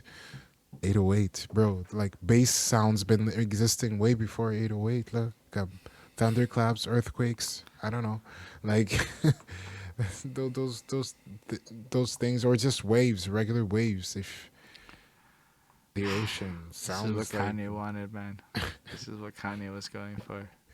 Everybody yeah, he was wanted going this. for that, but he went for 808, which is fine. I get it, but people like talking about 808 as if it's like this grand spiritual base entity, but it's the term was created because of a TR-808 that Roland made between 1980 and 83, and that machine was incorporated more into hip hop production because it was the first machine that lets you program your own drums and not have like drums that are automatic presets, like automatic rhythm presets. So that's why it stuck. And now today, beat makers and producers, when you tell them 808, they think Metro Boomin, they think about the bass, and that's it. But yeah, the original 808 came from that drum machine. It's just, I found it odd that Kanye, of all people, didn't, it's like he didn't make the nuance. And so he gave 808 its like he gave 808 a single definition when it's not just one thing. Mm. It's not just sub bass sounds that you can find in a pack of samples. 808s is not just that. It's something that comes from a drum machine and that people would use to get those sub basses that could rattle in the trunk of a car. But then it evolved into a bigger thing and became part of like hip hop's sonic culture, sonic, yeah, culture. So I get that, and I'm down with that. But to just call it that one thing, I don't know. No, I hear you. It's kind of one of those moves where Kanye, I think he knew what he was doing. Mm-hmm. I think Yeah, this is yeah. going to be in the top 10 cultural moments of the year. And he's going to be. That and everything that's happening with Travis Scott right now, unfortunately, with Yeah. it's really it's sad, and I can't believe people are trying to cancel him because he wasn't tact enough to like Bro, he stopped the stop at the show. Like, like I mean, like, yo, I just imagine that at every festival and shit, people pass out. Like yeah, even if you see yeah, that happening as a performer, that in hmm and of itself doesn't look like. I mean, how are you gonna know these people are dead? yeah, And I'm pretty sure he yeah, has earplugs in, right? yeah, Because what fucking person is a musician with that much noise isn't like having earplugs? So he probably can't yeah, actually hear the people like screaming at him the way that mm. you can hear it on the camera. And like, Exactly, unless somebody literally said it into whatever bullshit's in his head that they like talk, because obviously there's somebody talking to him here and exactly, there, then like he probably just actually wasn't told what the fuck was happening. exactly, And I mean, exactly. That too. It's not practically just speaking, him, him. because when he noticed that the people, he did like stop the show and Yeah, be like, nah, when he did, like, so I mean, I just imagine like I performed to like what fucking 300 people, and you can't like tell what the fuck's happening in that crowd. Like, imagine yeah, yeah, 50,000 people. What you gonna see? Like a bunch of fucking mesh of people. Like, I don't yeah. know. I feel like the fault is just not on Travis Scott and Drake. No, and people are trying to put it on that, and it's totally it's beside the point. It's not even that. What they should analyze and question is the full human behavior throughout the whole situation. This is an example of how human behavior is in this situation. There's like a bunch of these teens who love Travis Scott, who love these artists, who just recently turned 18 or recently turned 21, couldn't go out during COVID, and now they have an opportunity to like get wild and feel like a festival, have a good time with friends or whatever. Yeah. But then like if you mix all that up with the way the whole festival is set up, and I don't know Bro, how you the see those security was lights? or whatever, it's yeah. I mean, it's far out. I mean, it's Astro World is is completely far out. You know, and then I'm down. Like we've shared stages together, and I've had a chance to speak a few words with him, and he's really like he's a chill dude. You know, I just found it sad that people would automatically want to right away jump and just say, it's just like you have one view, one perspective from like this or that video, but like his perspective or his view, still nobody has seen. Nobody has seen like him on stage. Like like do you really think you would be able to hear the people screaming somebody's like not moving on the ground from where he's at, And especially I'm with the sure in-ears at like you like, say? and you can even go the Impossible. other route. I'm sure at every fucking show he goes to, people try to climb over the barricade and get on stage. All the time, all the time, Like, how does that all the look time. different? Like, when you actually think about it, like practically, and cut out your like full like what you're hearing on people's cell phones, Hmm. like, yeah, I don't know how Travis Scott could be aware, and he's on top of a fucking thing for half the show, like really, Yeah, like all the way. Like I'm yeah. like, and then there's roller coasters. And you're like, come, like, Yeah, exactly. And so people were like, he kept on going. Well, duh, because, like, yo, it's like, or like the police chief warned him ahead of time. I'm like, yeah, but the police chief in Montreal just shut down, or Laval just shut down the whole festival. yeah, before the festival actually happened, shutting down the festival on top of, like, a whole bunch of artists.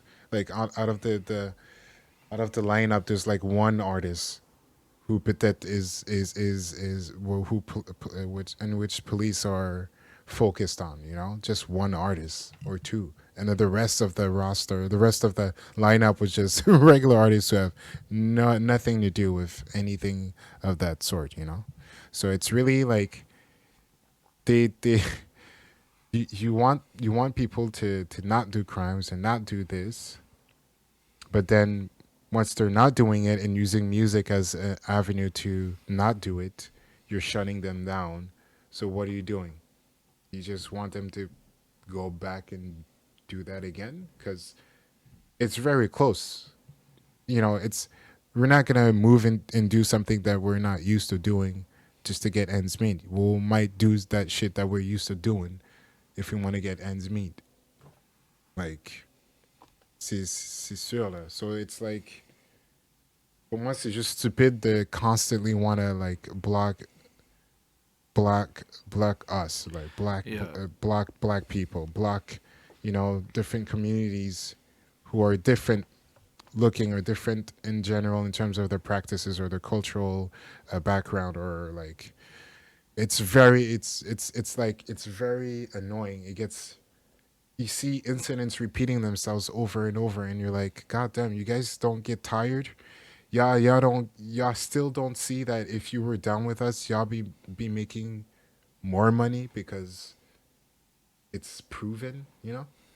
Right now, you like it's I find it quite funny because today, I don't know if you notice, often rappers they'll have like, let's say, there's like a segment, there's a part of like a news morning news, and they have like a segment where they talk about music, and often they'll be talking about like hip hop, but of all sorts. It's like if they finally woke up and figured like, OK, mais on va instaurer comme genre une catégorie de... Mais aujourd'hui, on a tel artiste, Soulja, qui sort une tune de like these like salut, bonjour, matin type of people who have no fucking clue, but they still taking the time because it's part of their job and they have to do it. And they still find ways to talk about what's cool or what's nice about that song or that what that artist did or is doing or whatever in their language, in their ways of speaking to regular common mass, which is cool.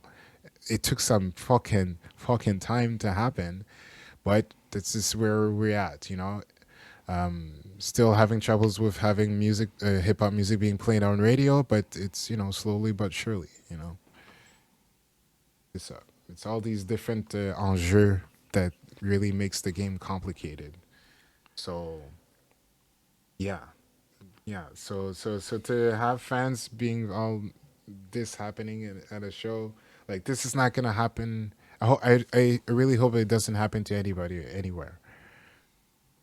But to make a direct link with like the artist like that, Yeah, no, it makes no it sense. doesn't make Or sense. like what Easy LD is saying is a bunch of people that are going on about the devil worship or whatnot, or the sacrament. Oui, c'est quoi le rapport? I don't know Ça how par people get to that shit. rapport. It's like, Ça par rapport. It doesn't make sense. Like you shouldn't be like talking about because the bass dark music.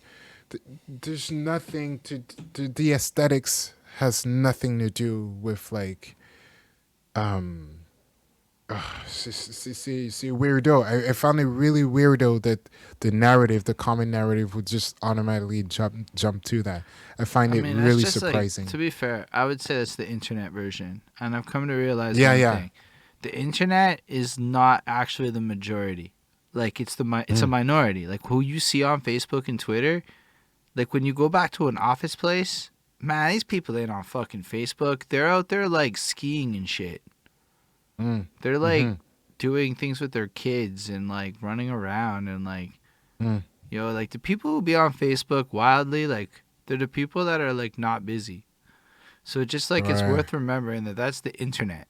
And, like, one of the things is, like, playing on the internet a lot is, like, you kind of get into this, like, like, but just, like, I post a lot on Facebook, man. That shit takes time. Like, if I'm, like, actually busy, I'm gonna go, like, a day without posting. I'm maybe a little bored if I'm posting, like, every hour, okay? Like, that's how maybe I'm not, like, the most focused in a day.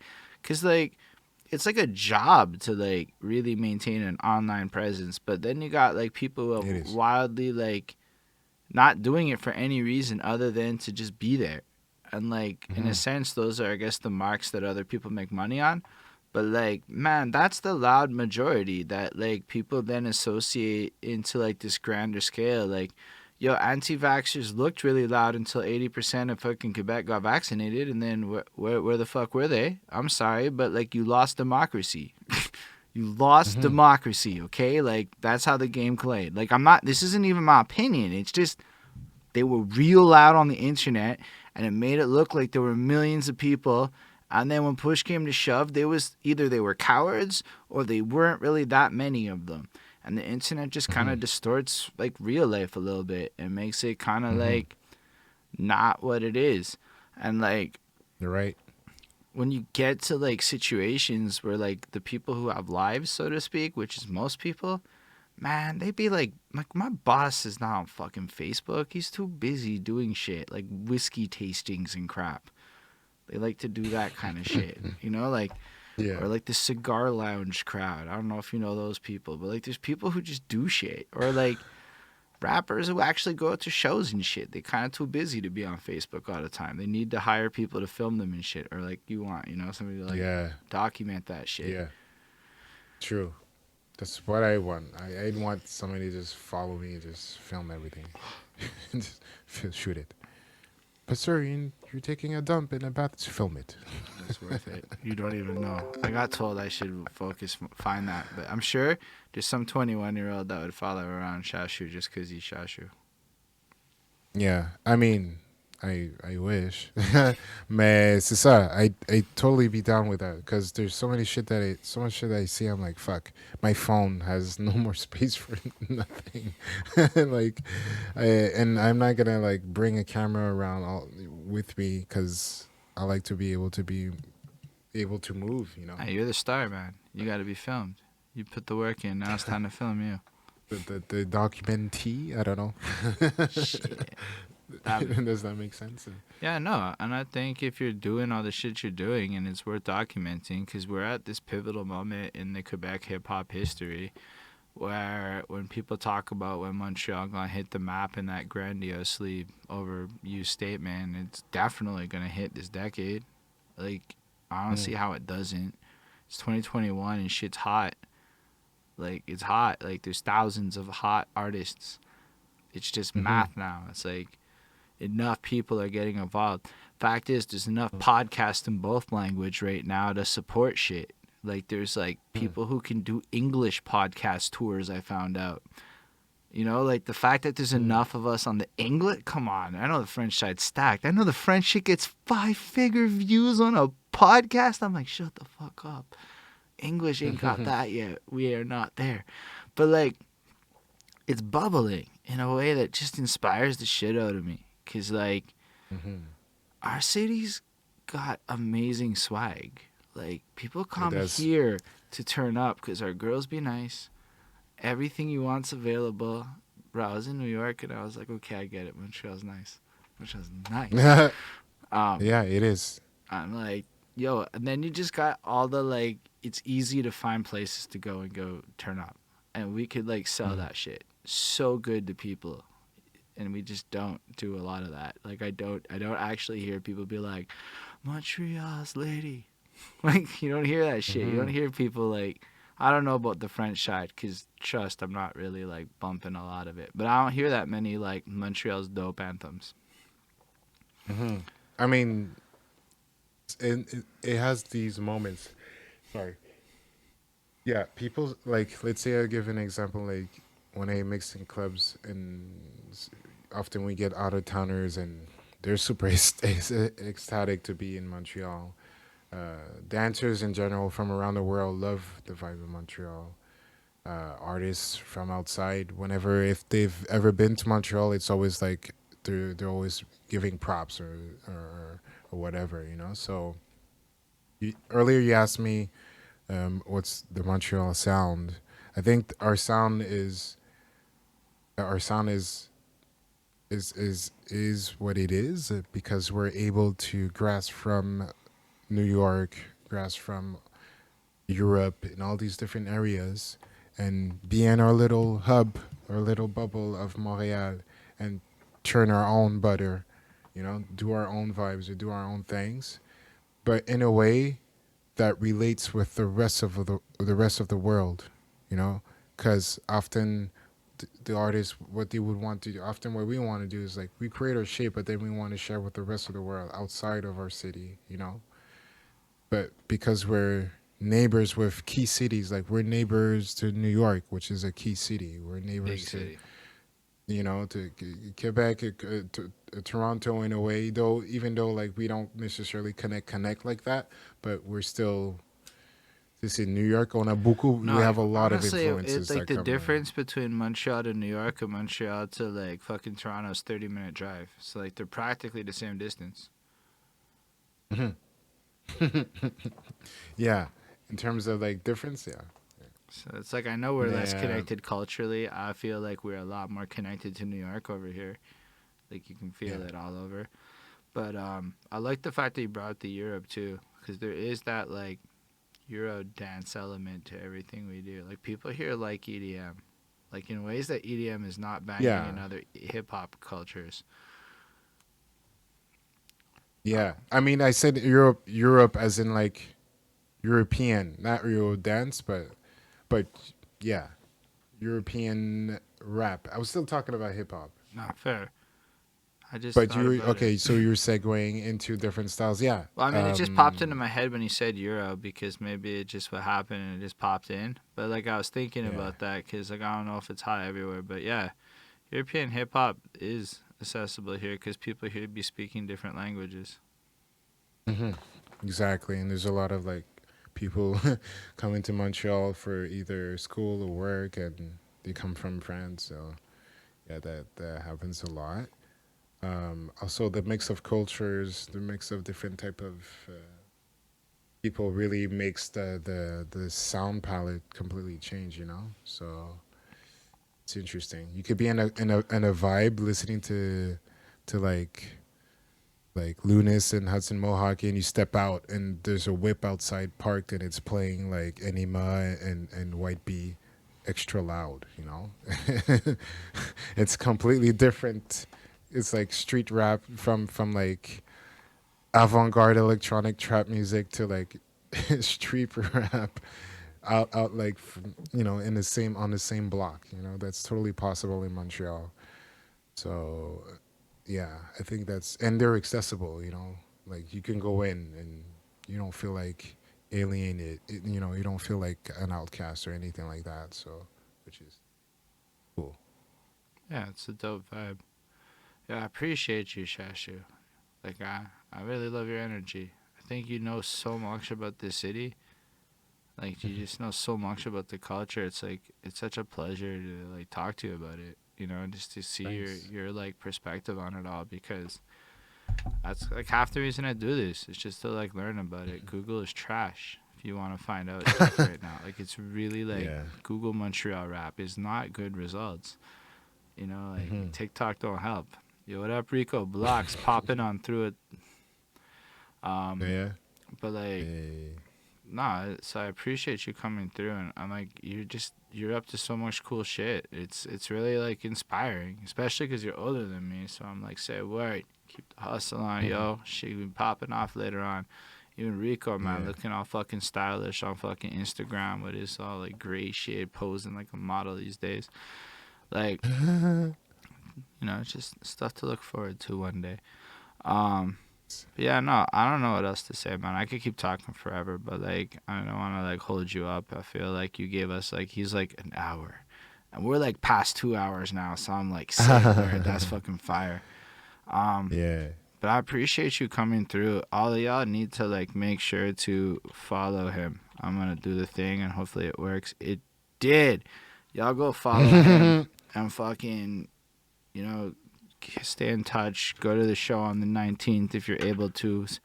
All that good stuff. Do you have anything like you want to say to the fine people before we all part ways and whatnot? Well, I mean, just yeah, stay safe out there, and if ever you see something weird, don't be shy to mention it or highlight it, and be kind to your neighbor, and yeah, that's it. Yo, I appreciate you, man. That's such a nice, that's such a pleasant way to end that. Thank y'all for like watching this too. It's cool to see how like the number kept going up as the interview went longer. Like it didn't actually go down. We've actually peaked now at this point. So it's fucking fire Yeah, to end on such a strong note. So thank y'all for coming through, chatting, you know, making it look like the chat box matters. Thank y'all in the future who are watching this too. You matter too. Make sure to comment, like, subscribe, follow, all that crap wherever you're at. Appreciate everybody involved in this. Thank you again, Shash'U, for doing this. It's super yes, awesome, honestly. And live long and prosper, everyone. I'm going to start the raid.